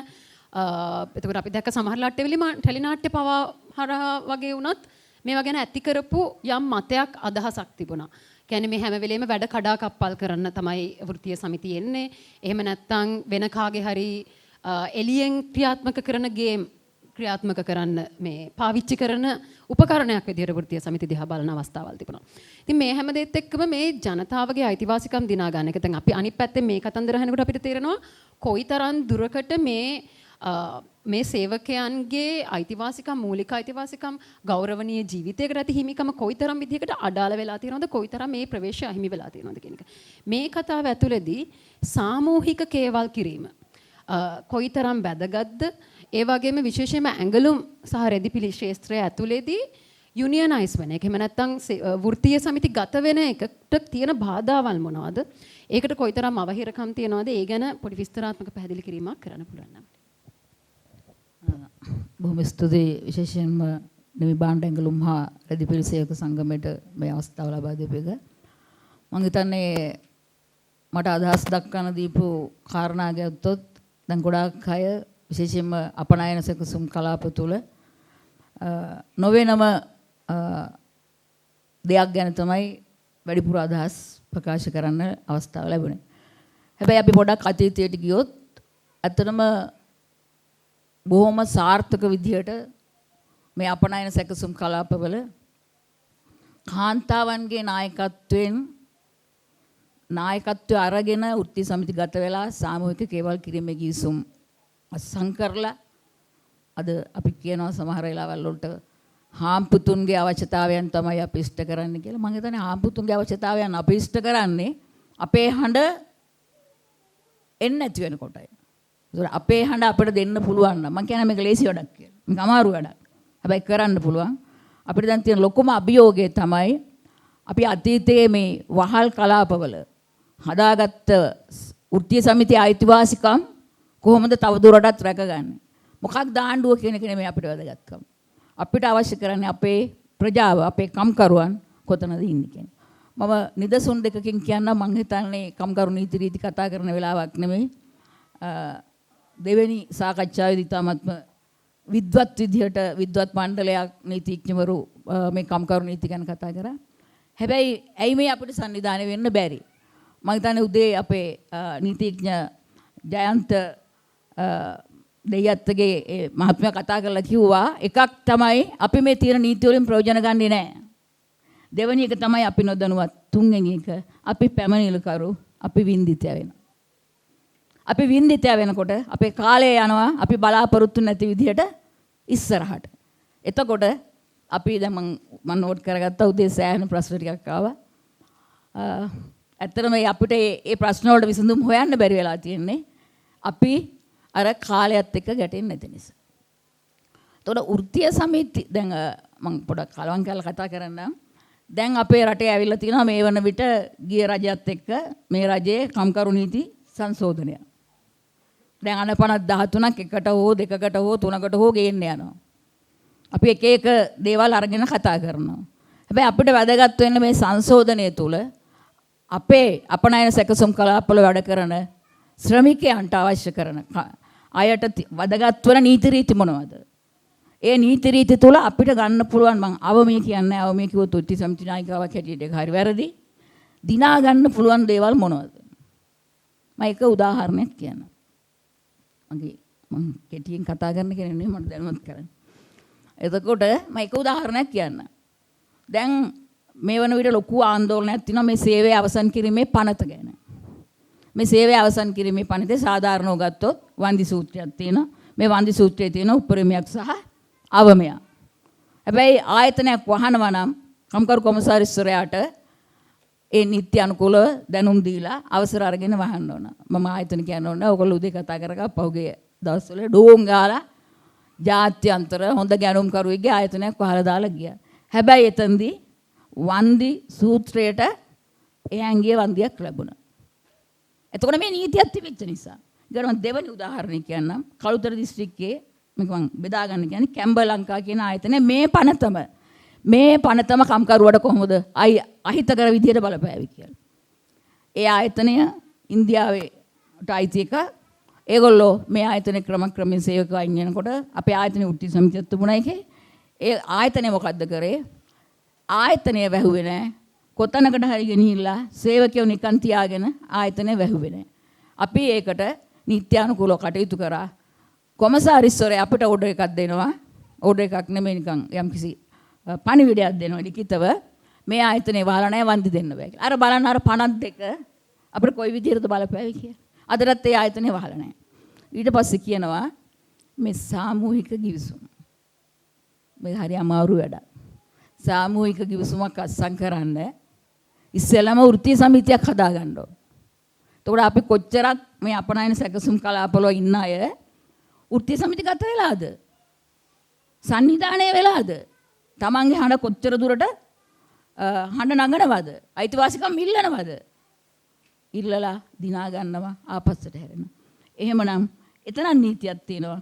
වෘත්තීය සමිති ආඥා පනතට අනුව අපි වෘත්තීය සමිති ගත වෙන්න ඕන. මම ඒකටත් එක උදාහරණයක් දීලා කියන්නම්. කොග්ගල නිදහස් වෙනද කලාපේ විශාල ඇඟලුම් කර්මාන්තශාලාවක මෙතන දන්න අයත් ඇති වෘත්තීය සමිතියක් හැදුවා. කාන්තාව නායකත්වයේ ගත්තා. වෘත්තීය සමිතිය පිළිගන්න බොහොම අමාරු වුණා. රටේ පවතින නීතිය අනුව කාර්මික රවුල් සංශෝධන පනත අනුව වෘත්තීය සමිතිය පිළිගන්න සිද්ධ වුණා. ජාත්‍යන්තර කම්කරු සම්මුතින් ප්‍රයෝජනයට ගන්න සිද්ධ වුණා. 87 90ට සංවිධානය වීමේ නිදහස සහ කේවල් කිරීමේ අයිතිය. අවුරුදු 10කට වඩා සාමූහික කේවල් කිරීමේ ගිවිසුම් අත්සන් කරා. ඔය කෑ ගහන හම්බුතුත් එක්ක අත්සන් කරේ. හැබැයි ප්‍රශ්නේ තියෙන්නේ මම කිව්වා කම්කරු නීති සංශෝධනය වෙනවා නම් ලබා ගන්න පුළුවන් දේවල් වලට එහා දේවල් ගන්න පුළුවන්. මේකේ ගත්තා උදේ ප්‍රශ්නයක් ආවා වාර්ෂික නිවාඩු උපයා ගන්නකොට. අනේ අපේ නිවාඩු නම් ඉතුරු වෙලා හැබැයි දවස් දෙකක් වැඩට ගියේ නෑ. පැමිණීමත් කපලා වැටුපත් කපලා ඔක්කොම කපලා. අපි අර සාමූහික ගිවිසුමට දාගත්තා වාර්ෂික නිවාඩු 14ට. තව අතිරේක නිවාඩු 5ක්. දැන් අපි නීති අභිබව ගියාද ඉස්සරහට? ගියා. මේ ගියේ සාමූහික ගිවිසුම. ඊගාවට කාන්තාවන්ට ප්‍රසූත හිමිකම්. මේ කලාප ආරම්භ කරනකොට මේ මගේ සහෝදරයෝ කියන්න දැන් ඒගොල්ලන්ට වෙලාවක් නැහැ. කිරිපැයවත් දෙන්නේ නැහැ. අපි මේ ප්‍රසූතිකාදාර හිමිකම් පනතෙන් එහා ගිය අයිතිවාසිකම් දිනාගත්ත මේ සාමූහික ගිවිසුම තුළ. මොකද්ද මේ සාමූහික ගිවිසුමක් කියන්නේ? මොකද්ද සාමූහික ගිවිසුමක් කියන්නේ? වැඩ කරන කම්කරුවන් ආයතන මට්ටමින් එකතු වෙලා තමන්ගේ ඉල්ලීම් හාම්පුතාට දීලා හාම්පුතා එක්ක සාකච්ඡා කරලා හාම්පුතාලා කපටි හාම්පුතුන්ගේ සංගමයක් ගියනවා. ගෙනල්ලා අපි එකඟතාවයකට එනවා. දැන් මේවා වඩාත්ම වැදගත් දේවල් දිනාගත්තා. මොනවද? වෘත්තීය සමිතිය අයිතිවාසිකම්. වෘත්තීය සමිතිය අයිතිවාසිකම් යටතේ අපි දිනාගත්තා. මේ වගේ රැස්වීම් වලට එන සතිය දිනවල හැම මාසෙකම ඒගොල්ලන්ට රැස්වීමක් තියන්න වැඩබිම් තුල. ඉතින් මේ වගේ විවිධාකාර දේවල් අපි දිනාගත්තා. ඉතින් මම කියන්නේ මේ සාමූහික ගිවිසුමක වෘත්තීය සමිති ව්‍යාපාරයේ අවසාන කොටස තමයි සාමූහික ගිවිසුම කියන්නේ. තව මට වෙලාවක් තියෙනවා මම මෑන් පවර් එකක් කියන්න කැමතියි. තියෙනවද වෙලාව? හරි. මේ මෑන් පවර් ගැන උදෙත් කතා කරා. අපේ විද්වත් වෘත්තීය සමිති මගේ සහෝදර සහෝදරියනුත් කතා කරා. දැන් බහුතර මතය මෑන් පවර් වලට නීතියක් ඍජු නීතියක් නැත. හැබැයි එහෙම කියලා අපේ මෑන් පවර් වැඩ කරන සේවක සේවිකාවකට අසාධාරණයක් වුණොත් අපි නිහඬ වෙලා හිටියොත් අපේ අයිතිවාසිකම දිනා ගන්න බෑ. බියගම නිදහස් වෙන කලාපේ වයස අවුරුදු 17යි එක සේවක දරුවෙක්ව මම ආයතනේ කියන්නේ මෑන් පවර් ආයතනේ සේවයට දෙව්වා. ඒ දරුවා පුහුණු ශ්‍රමිකයෙක් නොවන නිසා එයාගේ ජීවිතය අහිමි වුණා. හැබැයි කාලයක් ගිහිල්ලා අපි ඒ පවුලත් එක්ක පිටිපස්සෙන් ඉඳගෙන නීත්‍යානුකූලව කටයුතු කරා. මම ඉලක්කම කියන්නේ ඒ අම්මලට තාත්තලාට මහේස්ත්‍රාත් අධිකරණේ මේ අපි තමයි සියලුම කටයුතු උදව් කරේ. ඊගාවට කම්කත් දෙපාර්තමේන්තුවේ ළමා හා කාන්තා කටයුතු අමාත්‍යාංශයට අපි පැමිණිලි කරා. සෑහෙන කාලයක් ගියා. අර මං කලින් කිව්වා වගේ පැමිණිලිකරු වින්දිතයා.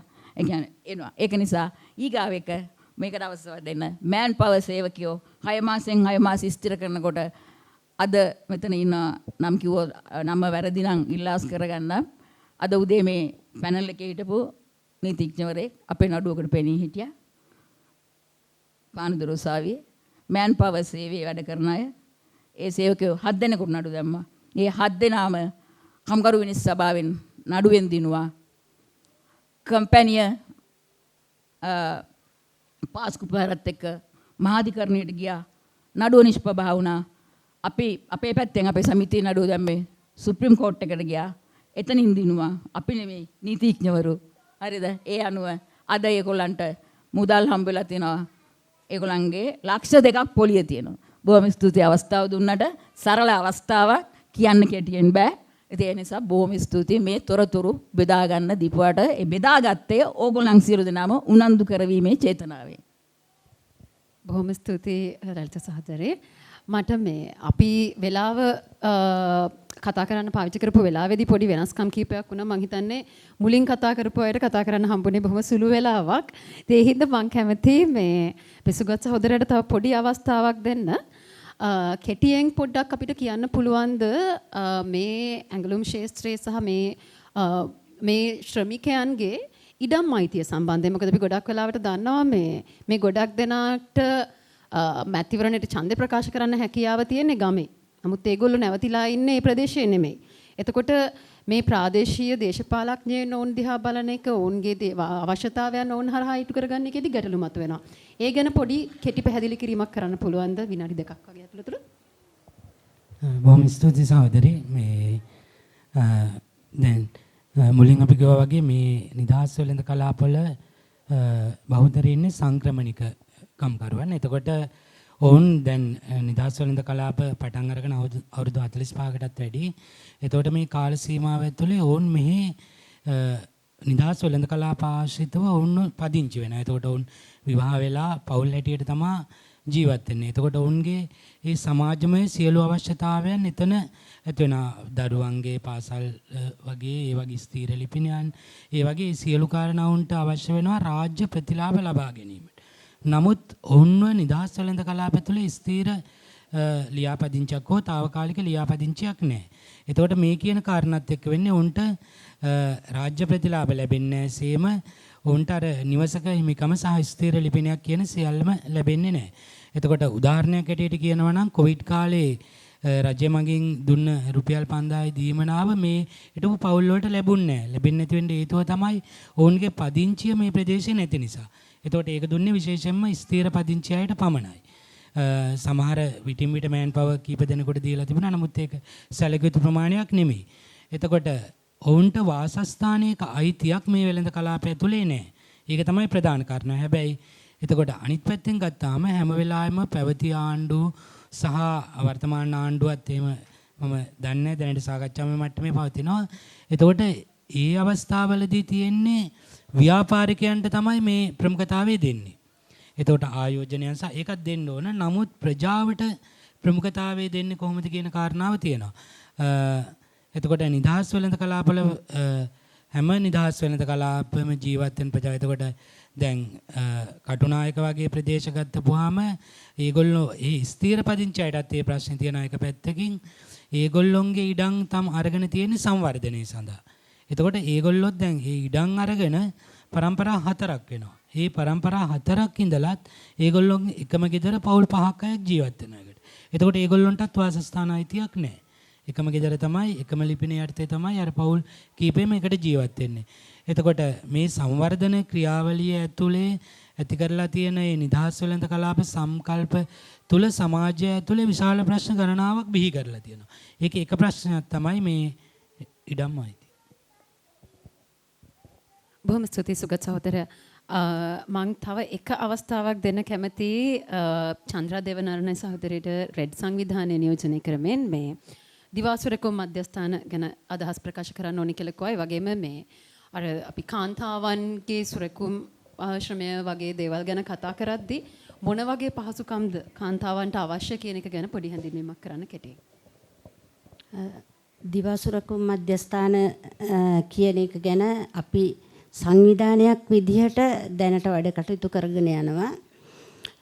මොකද කටුනායක නිදහස් වෙන්න කලාපේ දැනටත් 30000කට ආසන්න පිරිසක් සේවය කරද්දී ඒගොල්ල අතරේ 30%කට විතර දරුවෝ ඉන්නවා. මේගොල්ලන්ට දරුවෝ දාලා යන්න තැනක් නැහැ. ගෙවල් වල දාලා යනවා. අනිත් එක බලපත්‍ර නැති දිවාසුරකුම් මධ්‍යස්ථාන වල දාලා යනවා. එතකොට එයාලා කියනවා එයාලා එනකොට දරුවා නිදි ගෙදර ගියත් රැටත් ඇහැරෙන්නේ නෑ ළමයා. එහෙමම නිදා ගන්නවා. පහවදා උදෙත් උස්සගෙන එනවා. පහවදා උදෙත් දාලා යනවා. ඉතින් අපි මේක ගැන හුඟක් සැලකිලිමත් වෙලා අපි දැනට කටුනායක නිදහස් වෙන්න කලාපේ ඇතුලේ එකක් තියෙනවා. ඒක ගැනත් සොයා බලපුවාම ඒකත් ඒ තත්ත්වෙමයි. මොකද මේ අම්මලා හදිසියෙවත් 3ට මේවා එකක් දාලා කලින් ගියොත් එතකොට ළමයා නිදි. එතනත් ඒ වගේ දෙයක් සිද්ධ වෙනවා. අනික මෙච්චර සේවක සංඛ්‍යාවක් ඉන්න තැන ළමයි 30 දෙනයි මේ ඩේ කෙයා සෙන්ටර් එකේ ඉන්නේ. එතකොට තව කීයක් මේ අපහසුතාවයටපත් වෙනවද? හුඟක් අය මෑන් පවර් සේවයට යනවා දරුවා කොහේ හරි තියලා දවස් 3ක්. ඒ දවස් 3 හම්බෙන සල්ලි වලින් එයා ඊළඟ දවස් ටික නඩත්තු වෙනවා. දරුවත් ළඟ තියාගෙන. ඒ හැම දෙයක් වෙන්නෙම දිවාසුරකුම් මධ්‍යස්ථානයක් නැති නිසා. අපි මේ වෙනකොට දිවාසුරකුම් මධ්‍යස්ථාන 4ක් නිදහස් කටුනායක නිදහස් වෙළඳ කලාපේ ගේට්ටු 4ට ආසන්නයේ දාන්න කියලා යෝජනාවක් කරලා තියෙනවා. අපි සමීක්ෂණයක් කරලා තියෙනවා. සමීක්ෂණයේ ඇසුරෙන් දැන් වාර්තාවක් හදලා තියෙනවා. අපි බලාපොරොත්තු වෙන ඒ වාර්තාව මෙතනින් එහාට ගෙනියන්න සහ මේ දිවාසුරකුම් මධ්‍යස්ථාන කියන එක හැදෙනකම්ම අපි මේක පිටිපස්සේ ඉන්නවා කියන එක තමයි කියන්නේ. මොකද මේක තදින්ම දැනෙන දෙයක්. අම්මට ළමයා වෙන තැනක දාලා ගිහින් එයාගේ හිත සතුටින් නැත්තම් එයාගේ අතින් මැහෙන්නේ ඩැමේජ්. ඊට පස්සේ එයාගේ සේවයට වෙන්නේ හානියක්. එයාගේ මනස හොඳ නැහැ. එයාගේ මනස තියෙන්නේ ළමයා ඉන්න තැන. එතකොට එයාට රස්සාව නැති වෙන්න පුළුවන්. ළමයාට හොඳ කෑමක් බීමක් නැහැ. මව්පිය සෙනෙහසක් නැහැ. හුඟක් ඉන්නවා පියවරු නැති දරුවෝ. මේගොල්ල ගැන බලන්න ඕනේ. එහෙම නිදහස් සේවකයෙක් හදන්න නම් දිවාසුරකුම් මධ්‍යස්ථානයක් තියෙන්න ඕනේ කියන තැන අපි ඉන්නවා. ඒ සම්බන්ධව අපි වැඩ කරනවා. දැනට මූලික වශයෙන් කටුනායක නිදහස් වෙළඳ කලාපයට පමණක් අත තියලා තියෙනවා. ඊට පස්සේ අපි අනිත් නිදහස් වෙළඳ කලාප වලටත් එසේම දිවාසුරකුම් මධ්‍යස්ථාන ඕන කියන තැනට යනවා. මං හිතනවා අපේ තනි වැඩක් කරගන්න නැතුව මේ වගේ එකමුතුවකිනුත් මේක ඉස්සරහට යන්න පුළුවන් නම් හොඳයි කියලා. එතකොට අර අපේ කණ්ඩායම වැඩිවීම ඇතුලේ අවධානය වැඩි වෙන්න පුළුවන් මේවා සම්බන්ධව ඉන්න අයට. ඒක නිසා ඒ සම්බන්ධවත් අවධානයක් මෙතනින් යොමු කරන්න කියලා ඉල්ලමින් මම නවතිනවා. ස්තුතියි සහෝදරේ. මං ඊගාවට කැමතියි මේ චමිලා තුෂාරි සහෝදරියගෙන් අහන්න දාඹුදු සාමූහිකය නියෝජනය කරන. දැන් අපි මේ පහුගිය කාලේ ලොකු මාතෘකාවක් වුණානේ ට්‍රම්ප්ගේ බදු ප්‍රතිපත්තිය. එහෙම නැත්නම් මේ ඇමරිකාවේ ටැරිෆ් කොහොමද ශ්‍රී ලංකාවේ ශ්‍රමිකයන්ගේ ජීවිතවලට බලපෑවේ කියන එක. මම හිතන්නේ අපි ප්‍රතිපත්තිමය වශයෙන් මේ ගැන ගොඩක් කතා කරලා තියෙනවා. රජය කොහොමද මේකට මුහුණ දුන්නේ? ඒකේ මොනවාද කේවල් කිරීම කොහොමද සිද්ධ වුණේ? ඔය වගේ දේවල් ගැන. නමුත් මේක යථාර්ථයක් විදිහට ශ්‍රමිකයන්ගේ ජීවිතවලට දැනෙන්නේ කොහොමද කියන එක ගැන විනාඩි 2ක් වගේ සුළු කාලයක් ඇතුළත කියන්න පුළුවන් නම් ගොඩක් ස්තුතියි. හොඳයි. මම හිතන්නේ මේ පෞගේ කාලේ ඉතාමත් නරක විදිහට මේ ටැරිෆ් එක බලපාපු නිසා කම්කරුවන්ට සේවක අවදානම් වලට ඒගොල්ලන්ට මූණ පාන සිද්ධ වුණා. විශේෂයෙන්ම උතුරේ ගත්තොත් ප්‍රධාන ආයතන දෙකක් තියෙනවා. ඒ දෙකම ඇමරිකාවට තමයි සප්ලයි කරන්නේ. ඉතින් මේ සේවකයෝ පෞගිය මම හිතන්නේ මේක නිකම්ම එන්නේ නැහැ. පහුගිය කොවිඩ් කාලේ ඔවුන් සාමාන්‍ය දෛනිකව දීපු ටාගට් එක වැඩි කරා. මේ වැඩි කිරීම ඉතාමත් නරක විදියට වොෂ්රූම් එකකට යන්න, වතුර ටිකක් බොන්න, තමන්ගේ ලන්ච් එකට දෙන පැය භාගෙ ගන්න අවහිර කරලා තිබුණා. ඒ වගේම තමයි ඔටෝමේෂන් වගේ කාරණාවල් නිසා කම්කරුවන්ව සේවයෙන් නිවතරපත් වෙනවා. ටාගට් එක වැඩියෙන් දෙන නිසා ඔවුන්ට මාසිකව මහඬ තියෙන රෙදි කෑලි ප්‍රමාණය අඩු වෙනවා. ඒතර මේක සේවකයන්ව එළියට ඇදලා දාන්න, සේවකීන්ට වැඩියෙන් අවවාදාත්මක ලිපි බාර දෙන්න, ලයින් ටික අඩු කරන්න, පොඩිම හෝ කාරණාවකට හෝ සුපර්වයිසර්ගෙන් නරක වචනයෙන් බැනුම් අහන්න පවා තත්ත්වයට මේ ටැරිෆ් එක බලපෑවා. ඉතින් ඒ නිසා මේ ගෝලීය වශයෙන් වන මතුවීම් තුළ ගොඩාක් වෙලාවට ඒවා ඍජුවම බලපාන්නේ කම්කරුවන්ට. ඒවැයි වින්දිතව බවට පත් වෙන්නේ කම්කරුව. එතකොට රටක් විදිහට අපි බලන්න ඕන මේවට අවශ්‍ය ප්‍රතිපත්ති සම්පාදනය කරන්න. රැකියා සුරක්ෂිතභාවය, සමාජ සංරක්ෂණය තහවුරු කරන වැඩපිළිවෙළවල් අපි සකසා ගත යුතුයි. ඒ නිසා අපි දන්නවා උතුරේ කම්කරුව ගත්තම අවුරුදු 30ක යුද්ධයක්. ඒ තුල ඔවුන්ගේ පවුල් වල බ්‍රෙඩ් විනර්ස්ලා බවට පත් වෙලා ඉන්නේ මේ කම්කරුවෝ. ඒ වැටුප ඔවුන්ගේ පවුලටමයි. ඒතර ඒ තුල වන දරුවන් රැක බලා ගැනීම, දරුවන්ගේ අධ්‍යාපනය, දරුවන්ගේ සෞඛ්‍යයට තියෙන අයිතිය අවහිර වෙලා තියෙනවා මේ රස්සාවත් නිසා. දරුවගේ ක්ලිනික් එකට යන්න බෑ අම්මට. රුපියල් 5000ක් ඒගොල්ලන්ගේ දෛනික දීමනාවල් කප්පාදු කරලා දානවා. ඒ වගේම පාසලට යන්න බෑ. ඒගොල්ලන්ගේ ආච්චිලා තමයි මේ දරුවන්ව බලාගන්නේ. ඒ ආච්චිලාට තේරෙන්නේ නැහැ දරුවන්ගේ අධ්‍යාපනයේ වටිනාකම, සෞඛ්‍ය අයිතියට තියෙන ඉඩ ආරක්ෂා කර ගැනීමට අවහිර වෙලා තියෙනවා. ඉතින් මේ ටැරිෆ් එක නිසා ගොඩාක් වෙලාවට ඍජුවම කම්කරුව වින්දිතයෙන් බවට පත්වීම සම්බන්ධයෙන් අපි ඉතාමත්ම අවධානයෙන් අපි සලකලා බැලිය යුතුයි. විශේෂයෙන්ම මේ ඔටෝමේෂන් කියන දේවල් එක්කලා හිටගෙන වැඩ කිරීමත් එක්කලා කම්කරුවන්ට අද ඉඳ ගන්න බැරි වෙලා තියෙනවා. ඉඳ ගන්න අමාරු වෙලා තියෙනවා. ගෙදර ගිහලා රෙද්දක් හොදන්න බෑ. හිරමණයක පොල් ටිකක් ගන්න බැරි වෙලා තියෙනවා. ඉතින් මේවා ඉතාමත් නරක තත්ත්වය, නරක ශ්‍රම ප්‍රතිපත්තීන් තියෙනවා. ඉතින් මේ වහල් ප්‍රතිපත්ති වෙනස් කිරීමට අපි දන්නවා අපි ඇමරිකාවට විශාල වශයෙන් අපි ඇඟලුම් යවනවා. හැබැයි උදේ කතා කරා වගේම 20%ක වැටුප් ඒ රටවල ලබද්දී අපි ඉතාමත් අවම වැටුප් ලබන්නේ. ඒ අවම වැටුපත් අවම පහසුකම් සපුරා ගැනීම සඳහා ප්‍රමාණවත් වෙන නිසා රාජ්‍ය ප්‍රතිපත්තිය තුල මේ ගැන අවධානයට යොමු කරන්න කියන එක තමයි අපගේ ඉල්ලීම. ස්තුතියි චමල සහෝදරය.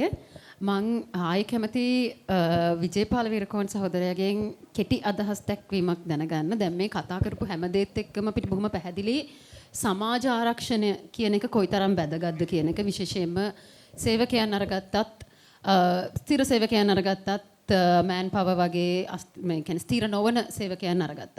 එතකොට මේ සමාජ ආරක්ෂණය තහවුරු කරන්න රජයේ පැත්තෙන් කරන්න ඕන දේවල් මොනවද කියලා කෙටියෙන් පොඩි පැහැදිලි කිරීමක් කරන්න පුළුවන් ද? විනාඩි 2ක් වගේ කාලයක්. සමාජ ආරක්ෂණය කියන එක ගත්තොත් එහෙම මම හිතන්නේ අද මතුවලා තියෙන තත්ත්වය තමයි සමාජ රක්ෂණයන් අපහු ජනතාව පිටම පටවන කාලයක් තමයි දැන් ඇවිල්ලා තියෙන්නේ. ඒ කියන්නේ දැන් නොයෙක් පහුගිය කාලෙත් නොයෙක් යෝජනා ආවා. ඊළඟට දැන් අලුත් කම්කරු නීති එනවා. මම දන්නේ නැහැ දැන් අලුතෙන් තියෙන කම්කරු නීති අලුතෙන් ගේන යන නීති මොනවද කියලා අපි තාම එළිදරව් වෙලා නැහැ. නමුත් මීට ඉස්සෙල්ලා මනුෂ්‍යනායකකාර ඉන්න කාලේ ගෙනාපු නීති රීති ගත්තොත් එහෙම ඒක ඇත්තටම දැනට ඒ සමාජ ආරක්ෂණය සම්බන්ධයෙන් සමාගම් වලට තියෙන වගකීම සම්පූර්ණයෙන් ඒගොල්ලෝ අයින් වෙලා කෙලින්ම ඒක වෙන පැත්තකට දාන්න උත්සාහයක් තමයි තිබුණේ. ඉතින් මේක බරපතල ප්‍රශ්නයක් හැටියට තියෙනවා. විශේෂයෙන්ම දැන් පෙන්ෂන් එක දැන් රාජ්‍ය සේවයට විතරයි පෙන්ෂන් එක තියෙන්නේ. දැන් EPF එක තමයි අනිත් සේවකයන්ට, පුද්ගලික අංශයේ සේවකයන්ට සියලුම දෙනාටම තියෙන එකම ආරක්ෂාව. රාජ්‍ය අංශයේ වුණත් සමහර තැන්වල තියෙන රාජ්‍ය දෙපාර්තමේන්තු වල මෑන් පවර් සේවක සංඛ්‍යාවන් වැඩි වෙලා තියෙනවා.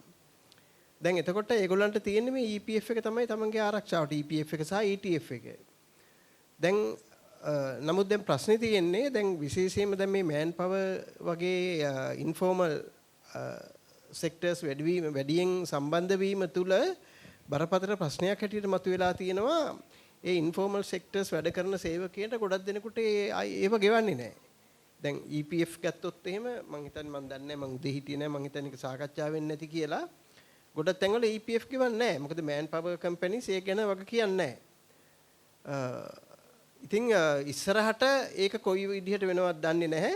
හැබැයි එහෙම EPF ගෙවුවේ නැති වුණත් ඒක man power company එක කාලයක් වැඩ කරලා තියෙනවනම් සමහර විට උසාවිය ගිහිල්ලා හිටන් බේර ගන්න පුළුවන් වෙයි. නමුත් එහෙම මේ ඒකට දැනට එහෙම එකක් නැහැ. ඉතින් නමුත් ඒ தত্ত্বය ක්‍රමානුකූලව එන්න වැඩි වෙන தত্ত্বයක් තමයි තියෙන්නේ. ඉදිරියට ඒ කියන්නේ man power දැන් ඉස්සෙල්ලා ගත්තොත් එහෙම දැන් අවුරුද්දකට වැඩි ඉස්සෙල්ලා තිබිච්ච man power සේවක ප්‍රතිශතය ගත්තොත් එහෙම ඊට වඩා වැඩි ප්‍රතිශතයක් අද වැඩි වෙලා තිනවා රටේ මේ රැකියාවල් කරන. එතකොට ඒකෙන් අපිට පැහැදිලි වෙන්නේ හාම්පුතා ඒකෙන් ගැලවිලා තිනවා තමන්ගේ ලාභයට නිෂ්පාදනය කරන සේවකයින්ගෙන් ඒකත් ඉතුරු කරගෙන තියෙනවා විශාල ප්‍රමාණයක්. ඉතින් මේක රැක ගැනීම පිළිබඳ බරපතල ප්‍රශ්නයක් තියෙනවා. අපි දකින්නේ ඒක එක පැත්තකින් ඒක මේ රජය පැත්තෙන් ඒකට විශේෂ මැදිහත් වීමක් කරන්න අවශ්‍යයි. ඒ කොන්දේසි විරහිතව ඒගොල්ලන්ගේ ඒ යම්කිසි ආකාරයක පේමන්ට් එකක් සම්බන්ධයෙන්. ඒක මම කියන්නේ පෙන්ෂන් ගියහම විතරක් නෙමෙයි රැකියාවන් නැති තරුණයෝ සම්බන්ධයෙන්. දැන් කොරෝනා කාලේ ගැන කතා කළා. දැන් කොරෝනා කාලේ මෑන් පවර් සේවකයන්ට රස්සාවල් නැහැ. එතකොට ඒගොල්ලෝ කොහොමද ජීවත් වෙන්නේ? එතකොට ඒ වගේ මේ ආණ්ඩුව ගැරන්ටි එකක් දෙන්න ඕනේ ඒගොල්ලන්ගේ මේ අඩු ගානේ අවම මට්ටමේ හරි ජීවන තත්ත්වයන් පවත්වාගෙන යනවා කියන එක. බොහොම ස්තුතියි විජයපාල සහෝදරයා. ඊගාවට මම කැමතියි ආයිත් අපිට මේ ස්ටෑන්ඩ් අප් මූවමන්ට් ආයතනයේ සිහින තේනවර සහෝදරට යමු වෙන්න. දැන් ඔබ ඉස්සෙල්ලා කතා කරද්දි ගොඩක් පැහැදිලිව කිව්වා විවිධ ආකාරයෙන් කොහොමද මේ LGBTQ ප්‍රජාවේ පුද්ගලයින්ව ආන්තිකරණයට සහ කොන් කිරීම වලට වෙනස් කොට සැලකීම් වලට මේ වගේ දේවල් වලට එහෙම නැත්නම් රැකියා ස්ථානයේ ප්‍රචණ්ඩත්වයට මුහුණ දෙන්න කියන එක. දැන් මේ පවතින නීති රාමුව ප්‍රමාණවත් නැහැ කියන එක මම හිතන්නේ පැහැදිලි මේ ඔයගලන්ට ආරක්ෂාව සපයන්න නම් ඒ වෙනුවෙන් වෙනස් විය යුතු වෙනස්කම් විදිහට දකින්නේ මොනවද? අපිට මොන වගේ වෙනස්කම් කරොත්ද මේ LGBTQ ප්‍රජාව ඇතුළු පිරිසට සාධාරණ තත්ත්වයක් ගන්න ඕන්ට ගෞරවනීය රැකියාවක් කරන්න පුළුවන් අවස්ථාව හිමි කරන්න නම් කළ යුතු වෙනස්කම් මොනවද කියලා කෙටියෙන්. වෙනස්කම් කියලා මං නම් පිළිගන්නේ නිදහසේ තමන් කැමති රැකියාවක් කරගෙන යන්න තියෙන අවස්ථාව ලබා දෙනවා නම් ගොඩක් හොඳයි. ඊට අමතරව දැන් ඔය මෑන් පවර් හරි නැතුව ස්ථීර හරි ගියාම දැන් අර තමන්ගේ ශ්‍රමයට සරිලන වැටුවා. දැන් ඒක අර මේ ස්ත්‍රී පුරුෂ මේ ભેදය මත ගන්න නැතුව තමන් මොකද්ද කරන රැකියාවේ ඒ අංශයෙන් ඒ ළමයා ඒ රැකියාව ඒ විදිහට කරනවා නම් ඒකට සරිලන වැටුවක් ලබා දෙනවා නම් හොඳයි කියනවා. ආය මේ වෙනස් කොට නොසලක දැන් කරන්නේ වෙනස් කොට සලකන එකනේ හැමතැනකදීම මම මේ යෝජනා කරන්නේ එහෙම නෙවෙයි වෙනස් කොට සලකන්නේ නැතුව අනිත් අය ඉතින් ඉන්න සාමාන්‍ය ජනතාව වගේ ඒ ළමයින දිහා බලලා ඒ විදිහට සලකනවා නම් මේ හොඳයි කියන එක තමයි කියන්නේ. බොහොම ස්තුතියි සතර. මම මේ වටේ අන්තිම ප්‍රශ්නේ විදිහට ලලිතා දෙතුව කුමාර සහෝදරියගෙන් අහන්න කැමතියි. රෙදිපිලි ඇඟලුම් හා ඇඳුම් සේවක සංගමයේ නියෝජනය කරමින් ඇවිල්ලා ඉන්නේ. අර අපි දැන් මේ කතා කරනකොට ඉස්සෙල්ලා ලලිතා සහෝදරියත් පැහැදිලි කරා මේ යෝජිත කම්කරු නීති ප්‍රතිසංස්කරණ සම්බන්ධයෙන්.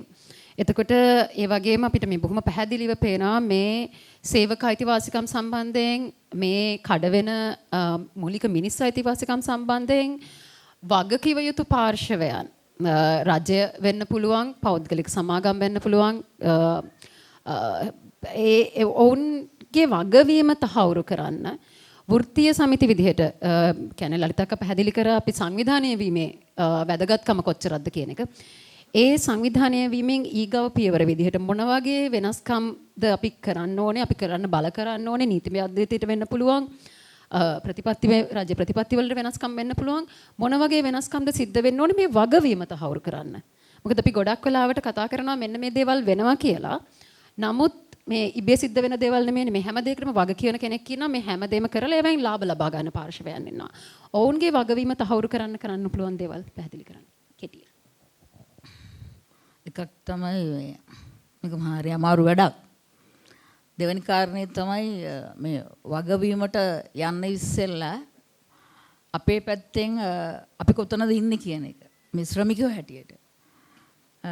දැන් මම කම්කරු නීති සංශෝධනයේ පැත්තෙන් මම අවසානයේ යෝජනා දෙකක් ගේන්න කැමති. එකක් තමයි රටක පුරවැසි හැටියට හැම පුරවැසියෙකුටම Tamanගේ මානව අයිතිවාසිකම් වගේම වෘත්තීය අයිතිවාසිකම් සහ අපි ගොඩාක් කතා කරනවා මේ කාන්තා අයිතිවාසිකම්. එතකොට මේ තුනම රැකිය යුතුයි මේ අපේ ශේෂ්ත්‍රයේ තුල. එතකොට ඊගාව කාරණේ තමයි මේවා කවුද වග කියන්න ඕනේ? කවුද මේවා දෙන්නේ? එතකොට දෙනකම් බලන් ඉන්නවද අපි දිනා ගන්නවද? දිනා ගන්න අපි මොනවද කරන්න කැපකිරීම කියලා. ඉතින් ඒ කාරණා ගැන අපිට සැලකිලිමත් වෙනවා. සැලකිලිමත් යුතුයි. එතකොට මම නම් නැවතත් කියන්නේ මේ සංවිධානය වීම සහ වෘත්ති සමිති ගත වීම තමයි බහුතරයක් මේකට තියෙන ප්‍රධානම අවස්ථාව. ඊගා එක තමයි රජය. අපිට දැන් අපි කොතනට හරි ගියාම අපෙන් ගොඩක් වෙලාට අහනවා මේ දැන් පත් කරගෙන තියෙන්නේ කම්කරුවන්ගේ අයිතිවාසිකම් දෙන රජයක් නේ කියලා. ඉතින් අපි කියනවා මේ ඔව් එහෙම තමයි අපි හිතනවා මේක වේවි කියලා. හැබැයි එහෙම වේවි කියලා අපි බලන් ඉන්නවද? දැන් මගේ මාතෘකාවේ පිටින් ජමිලමයිත් එක්ක තරහ වෙන එක නෑ. මම පොඩක් ටැරිප් එක ගැන කිව්වොත් මගේ වෙලාව කියන්න. ටැරිප් එකේදී මොකද්ද වුනේ ටැරිප් එකේදී? ටැරිප් එක කොවිඩ් එකයි මොනවාද අපේ ඉතිස්සලා මම කලින් කිව්ව පාස්කු පහරයයි එකේ තුන්වෙනි එක. ඒ කියන්නේ තව බිල් එකක් ඇවිල්ලා අපිට කියනවා අර හාම් පුතා. ඔන්න දැන් හාම් පුතයි. ඒ කියන්නේ ආයෝජකයා හාම් පුතයි අපිට තව බිල් එකක් මවනවා. මවලා කියනවා දැන් ඉල්ලන්න එපා වැටු. දැන් ඉල්ලන්න එපා නිවාඩු. දැන් පැයට වැඩ කරන්න බෑ. මොකද්ද මේ කම්කරු නීතියෙන් ගේන සංශෝධනය කියලා? මේ ආදරයට දවස් 3ක් දෙනවද? ගෙදර ඉඳන් ඉන්න කියලා නෑ. මේ රැකියාව අපි නොදන්න විදිහට මේ රැකියාව අපෙන් අයින් කරනවා. ඒ මේ මයිග්‍රන්ට් වර්කර්ස්ලා සංක්‍රමණය වෙලා ඉන්න අය. මේ දරුවන්ගේ අධ්‍යාපන ප්‍රශ්න තියෙනවා. ඉතින් මම කියනවා මෙන්න මේ කාරණා ටික ඉතා වැදගත්. එක වෘත්තීය සමිතිගත වීම අවශ්‍යයි. ඒක අපි ගත කළ යුතුයි. අපි රජයට බලපෑම් කළගත යුතුයි. ඊගාව එක තමයි මේ ටැරිප් එකේදී අපි නිහඬ වෙලා ඉඳලා හරියන්නේ. මේකට අපි බලපෑම් කරන්න ඕන. විඳපු අයිතිවාසිකම් තව දිනා ගන්න ඕන. මාතෘකාව ගෞරවාන්විත රැකියාව. අපි ගෞරවාන්විත රැකියාවලට තල්ලු විය යුතුයි. අඬ ගහලා දෙන්නේ නැහැ. ඒකම අපේ ශේෂ්ඨ අනුව අපි තමයි මේ රටේ කොවිඩ් ආපු වෙලාවෙත් කර්මාන්තශාලාවල ඉඳන් මැහුවේ. හාම්පුතෝ අපි මරෝ මැහුවා. ඇයි? ඒගොල්ලෝ කියනවා මේ ඔඩස් යවන්න ඕන. එතකොට එහෙනම් හාම්පුතා මොකද කරේ? උදුර ගත්තා. එවනම් හාම්පුතා මේකට වග කිය යුතුයි. රජය වග කිය යුතුයි. ඒකම අතරමැදියෝ වග කිය යුතුයි. අපි වගේ සංවිධානත් වග කිය යුතුයි. අපි හැමෝම රටේ පුරවැසියෝ හැටියට සහ සියලු දෙනා වග කිය යුතුයි. ඒ වග කීමට අපිට යන්න ලොකු ගමනක් තියෙනවා. ඒ ගමනේ යන්න අපි උත්සාහ කරමු. බොහොම ස්තුතියි. බොහොම ස්තුතියි ලලිතක්කේ. මං හිතන්නේ අපිට පොඩි කාලයක් තියෙනවා විනාඩි 10ක වගේ කාලයක්. සභාවේ කාට හරි ප්‍රශ්න තියෙනවා නම් එහෙම නැත්නම් අදහස් දැක්වීමක් කරන්න තියෙනවා නම් අපිට මේ කාලය පාවිච්චි කරන්න පුළුවන්. පැනල් එකේ ඉන්න කෙනෙකුට නම් කළා ප්‍රශ්න යොමු කරන්න පුළුවන්. එහෙම නැත්නම් ඕපන් අදහස් දක්වීමක් කරන්නත් පුළුවන්. ප්‍රශ්නයක් තියෙනවා නම් අත උස්සන්න මයික් එක ළඟට ගෙනත් දෙන්න.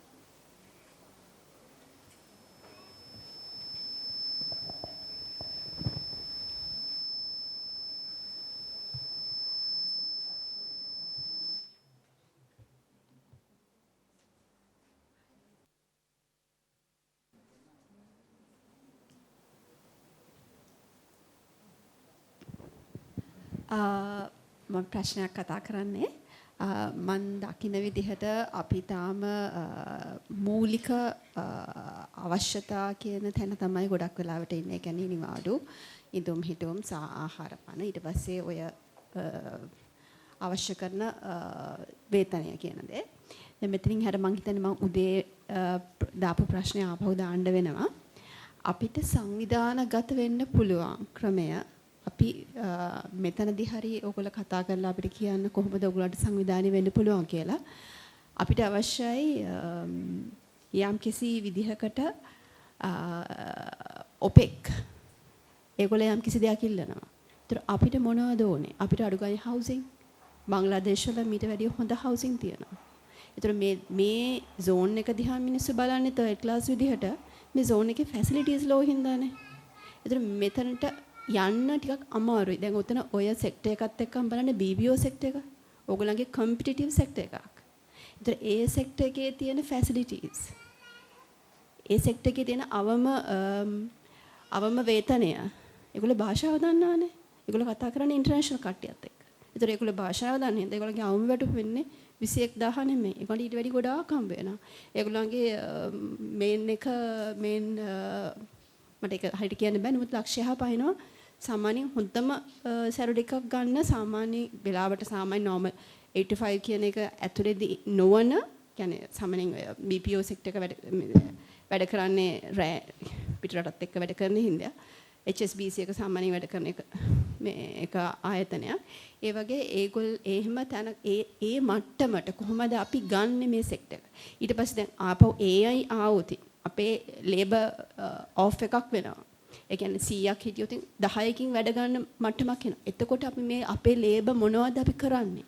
අපි job එක නැතුව අපි ගෙදර ඉන්න ලෑස්තිද? අඩුම ගානේ ඒකට කියන්නේ මට තේරෙනවා ඔයගොල්ලන්ගේ මූලික අවශ්‍යතා තියෙනවා. ඒත් ඊට එහා අපි දැන් බලන්න වෙනවා අපි ඉන්න ක්‍රිටිකල් තැන අනුව. මොකද අපි වැටිලා ඉන්නේ දැන් ආර්ථිකයෙන්. තව දැන් උදේ කතා කරන්න ඔයගොල්ලන්ට තේරෙනවා 2030 වෙනකොට තියෙන තත්ත්වය මොකක්ද කියලා. ඒ තත්ත්වය මේ වටිකයි බැලුවොත් ඔයගොල්ලන්ට ඉස්සරහට අඩි 10ක් උඩින් තියන්න වෙනවා. දෙකක් තියලා මදි. ඒතර මේට අමතරව ඔයගොල්ලන්ට කතා කරොතින් fair trade කියන එක. ඊට පස්සේ ඔයගොල්ලන්ට පාවිච්චි කරන්න පුළුවන් Chamber of Commerce National chamber එක. ඒතර මේගොල්ලන්ගෙන් ඕගොල්ලන්ට ගන්න තියෙන වාසි මොනවද? ඕගොල්ලන්ගේ දේවල් කරගන්න ඒගොල්ලන්ව පත් කරගන්නේ කොහොමද? ඒ මට්ටමට හිතන්න. ඕගොල්ලන්ට ඕන දේවල් ඒගොල්ලන්ම දම්ල කරව ගන්න. ඒතර ඒකට මූලික ප්‍රශ්න වලින් එහාට අපිට අත තියන්න වෙනවා. අපේ මූලික අර හිඳුන් හිටුන් යාන වාහනේ ඒ මූලික දේ අමතක කරලා අපි ඊට හයින් අඩියක් තිබ්බොත් තමයි අපිට දැක ඉල්ල ගන්න පුළුවන්. නැත්තම් අපි අර වටේ කැරකෙනවා. ඒ ප්‍රශ්නෙට උත්තර දෙන්න කැමති කෙනෙක් ඉන්නවද පැනල් එකේ?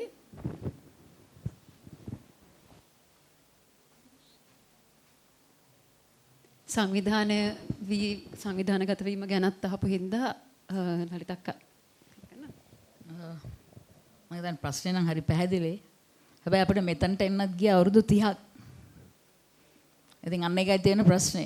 ඉතින් මම හිතන්නේ දැන් එහෙමනම් අපි මෙතනින් එහාට යන්න නම් අපි අපේ ඉලක්කගත කණ්ඩායම අපේ ප්‍රතිලාභීන්ට වගකීම දෙන්න නැතුව අපි ඒ වගකීම අපිට ගන්න වෙනවා. මම හිතන්නේ ඒකේ එක පියවරක් තමයි මේ අද දවස මීට කලින් අරගෙන නැති. නමුත් මම නම් අද මේ පළවෙනි වතාවට සහභාගී වෙන්නේ. ඒක එකක්. දෙවැනි දේ තමයි අපේ මේ ප්‍රජාව තාම මූලික මිනිස් අයිතිවාසිකම්ත් නැති කොටස්. දැන් උදාහරණයක් ගත්තොත් මම චන්ද්‍රා සහෝදරිය කිව්ව නිසා කිව්වේ නෑ. දැන් අපි බියගම නිදහස් වෙනද කලාපේ අපේ ආයතනයේ දිවාසුරුකුම් මධ්‍යස්ථානයක් පවත්වාගෙන යනවා. ඇත්තටම මට කියන්න කනගාටුයි. එතන බහුතරයක් ඉන්නේ තනි මව්වරු. එතකොට අර ඔය ඔතනින් එහාට යන්න ඉස්සෙල්ලා පියවරු හොයන්න වෙනවා. එතකොට පියවරු කොහෙන්ද හොයන්නේ? ඉතින් මං හිතන්නේ මේ මං ඉස්සෙල්ලාම මේ ආයතනයට කියනවා මේ සාකච්ඡා මණ්ඩප මෙච්චර පහසුකම් නොදී හරි මේවා විවෘත කරන්න තාව. සමාජයට ගෙනියන්න මේවා. එතකොට ආණ්ඩුවත් ඇස්සැරලා බලයි. මීට වඩා බලයි. මං කියන්නේ මේ දේශපාලනේ මම මේ කතා කරන්නේ. හරිද? ඒක එක. දෙවනි දේ තමයි ඒ දිවාසුරුකුම් මධ්‍යස්ථානයේ බහුතරයක් ඉන්නේ දමිළ දරුවෝ. දැන් අපිට ප්‍රශ්නයක්. ළමයා ගන්නේ කොහොමද? ඇප්ලිකේෂන් එක පුරවන්නේ කොහොමද? මම මේ පැහැදිලි කරන්නේ අර ඉහළ තැනට යන්න ඉස්සෙල්ලා බිමට තව භාගයෙන් කරන්න අපිට වෙලා තියෙනවා. ඊට පස්සේ ඊගාවික තමයි ඒ දරුවා අවුරුදු 3මාර වෙනකොට පෙර පාසලට දාන්නේ කොහොමද? ඒ දරුවා ඔන්න සමාජ සංරක්ෂණ නීතිය අපේ මේ සහෝදරයාගේ ඔන්න ඇතුළත් කරගන්න ඕන එකක් වෙනවා. මේක සමාජ සංරක්ෂණයක්. අම්මා ඇතුලේ වැඩ කරනකොට දරුවාගේ ආරක්ෂාව තියෙන්න ඕන. ඊගාට දරුවා කොහෙටද? අවුරුදු 4 වෙනකොට දාන පාසල. එයාට දෙන්නේ නැහැ මේ පළාතේ නයිට් මේ රජෙන් ලැබෙන දෙයක්. දැන් නම් බොහොම අමාරුවෙන් පොඩ්ඩක් ගන්නවා. චුට්ටක් හරි දැන් දෙන්නේ මොකක්ද දන්නවද? බබෙක් හම්බෙන්න ඉන්නවා නම් මම මේ සිංහල වචනෙන් මම මේ කතා කරන හැටි මිඩ්වයිෆ්ලා යන්තම් රෙජිස්ටර් කරනවා. එහෙනම් අපිට මේ දේවල් හරි ඔබතුමියලා අපි එකතු වෙලා මේක මීට වඩා තව එහාට සාකච්ඡාව ගෙනියමු. අපි බලපෑම් කරන්න ඕන. අපි මේ වන විට අපේ සියලුම වෘත්තීය සමිති බහුතරයක් එකතු වෙලා මේ අයිතිවාසිකම් දිනා ගන්න බ්‍රෑන්ඩ්ස් ගැනුම් කරුවන් සමග අපි දැන් අවුරුදු ගානක් සාකච්ඡා මණ්ඩප අරන් යනවා ඉස්සරහට. දැන් ඒකෙත් අවසානයේ ඇමරිකාවත් එක්ක අපි අස්සම් කරන්න තීච්ච කිවිසුමක් සාකච්ඡා කරන්න තීච්ච කිවිසුමක් මේ ටැරිප් එකත් එක්ක මිනිස්සයා නිහඬ වුණා. ඉතින් එවැනි අවදානම් කලාපයක මේ ඉන්නේ. හැබැයි කවුද මේගොල්ලෝ තමයි රටේ ජීවනාලිය. ඒ නිසා අපි මේ සාකච්ඡාව තව පුරුල් කරන්න කියලා මම ඉල්ලීමක් කරනවා. බොහොම ස්තුතියි. ප්‍රශ්න තව තියෙන අයට යොමු කරන්න පුළුවන්. තව වෙලාව තියෙනවා. සුබ සැන්දෑවක්. ඇත්තටම මං කියන්නේ මේ නිදහස් වෙළඳ කලාපය තුළ ඉන්න මේ බොහෝ පිරිසක් සංක්‍රමණික අය තමයි ඉන්නේ. අම්මයි තාත්තයි දෙන්නම රැකියාවන් කරනවා. ඉතින් මෙයාලව මේ චූටි දරුවන් පුංචි කාලේ දිවාසුරක මධ්‍යස්ථානවල දාලා ගියා යනවා. අවුරුදු 7න් පස්සේ මේ දරුවා ඉස්කෝලේ යනවා. ඉස්කෝලේ ගිහිල්ලා ආයේ එන්නේ නේවාසිකාගාරවලට. සමහරක් වෙලාවට දිවාසුරක මධ්‍යස්ථාන අවුරුදු 8 9 10 ඒ වගේ වයස් කාණ්ඩවල ඉන්න අයව මේ දිවාසුරක මධ්‍යස්ථානවලට ගන්න නැහැ. එතකොට මෙයාලා හැදෙන්නේ නේවාසිකාගාරවල. ඊට පස්සේ මෙයා මේ දරුවා නේවාසිකාගාරවල තනිවීම නිසා මම හිතන්නේ තවත් කෙනෙක්ගේ ගොදුරක් බවට පත් වෙනවා. හුඟක් වෙලාවට ලිංගික අපයෝජන වලට මේපත් වෙනවා. ඊට පස්සේ මෙයා දරුවා මත්ද්‍රව්‍ය වලට හුරු වෙනවා. ඉතින් ඇත්තටම අපි මේ ගෞරවය සහ යුක්තිය ගැන කතා කරද්දී මේ දරුවන්ගේ ගෞරවය සහ යුක්තිය අපි ඉටු කරන්නේ කොහොමද? මම ඒක ඔබලා සියලු දෙනාගෙම ප්‍රශ්නාර්ථයක් විදිහට අහනවා කොහොමද මේක කරන්න කියලා. ස්තුතියි. තව ප්‍රශ්න තියෙනවා නම් අපිට තව එක ප්‍රශ්නයක් අරගන්න පුළුවන්. ඊට පස්සේ උත්තර දෙන්න යමු වෙමු.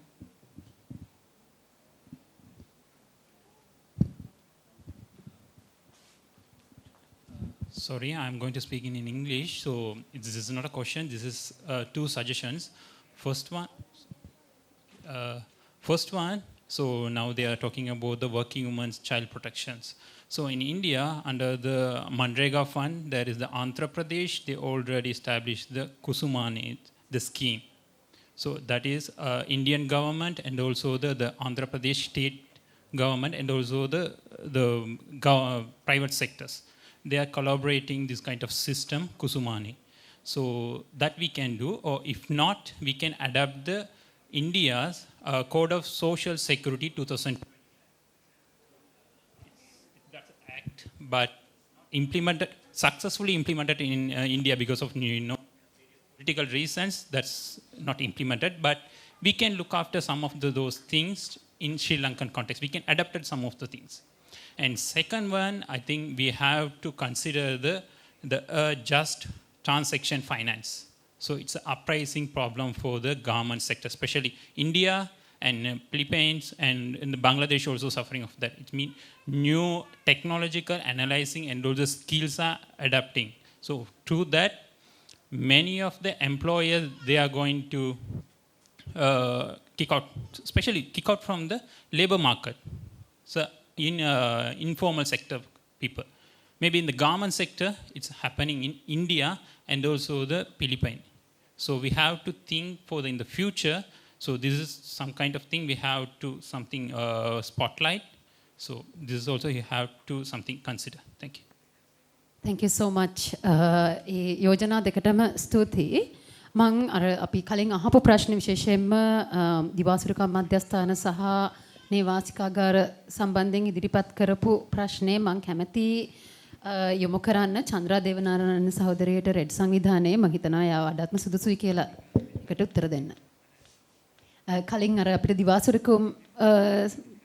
දිවාසුරුකම් මධ්‍යස්ථාන සම්බන්ධයෙන් ඒ වගේම අවුරුදු 8-9 වයස් වල කයට්ටිය ඒකට බාරගන්නේ නැති එක සම්බන්ධයෙන් ඉදිරිපත් කරපු ප්‍රශ්නේ ගැන අදහසක් දක්වන්න පුළුවන්ද චන්ද්‍ර සහෝදරිය? ඔව් මේ කටුනායක ප්‍රදේශයේ අපි කරපු රිසර්ච් එකක් ඇසුරෙන් අපිට හොයාගන්න ලැබුණේ ළමයට අවුරුදු 1කමාරක් වෙනකන් අර ඩේ කෙයාර් සෙන්ටර්ස් කියලා තියෙන තැන් වලට ගන්නෙ නැහැ.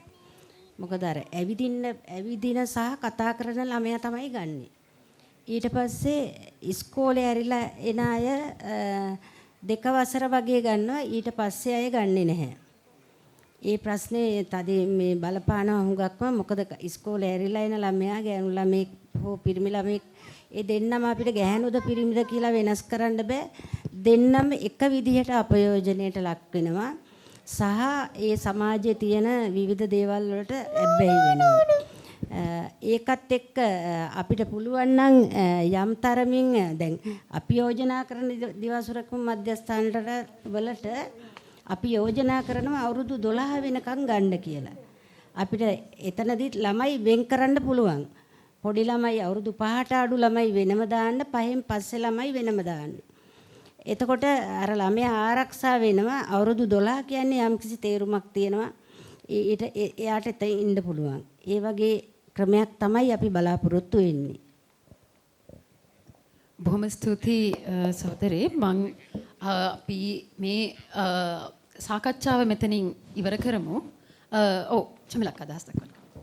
මට එකතු කරන්න ඕන උනේ දැන් මේ සාකච්ඡාවේ අවසානයේ මම හිතනවා අපි ප්‍රතිපත්ති සම්පාදකයින්ට මේවා දිය යුතුයි. ඒ නිසා පොඩක් කොහොමද අපි මේ තියෙන නීති රැකගන්නේ කියලා කතාන්දරයේදී අපි 2009 ආර්ථික අර්බුදයකට මුහුණ දෙනවා. එතනදී 2013 වෙද්දී හාම්පුතුන් දින 5 වැඩ සතිය ක්‍රියාත්මක කරනවා අද දක්වාම. එතකොට දෙවෙනි ආර්ථික අර්බුදයකුත් මේ 2022 සිද්ධ වෙනවා.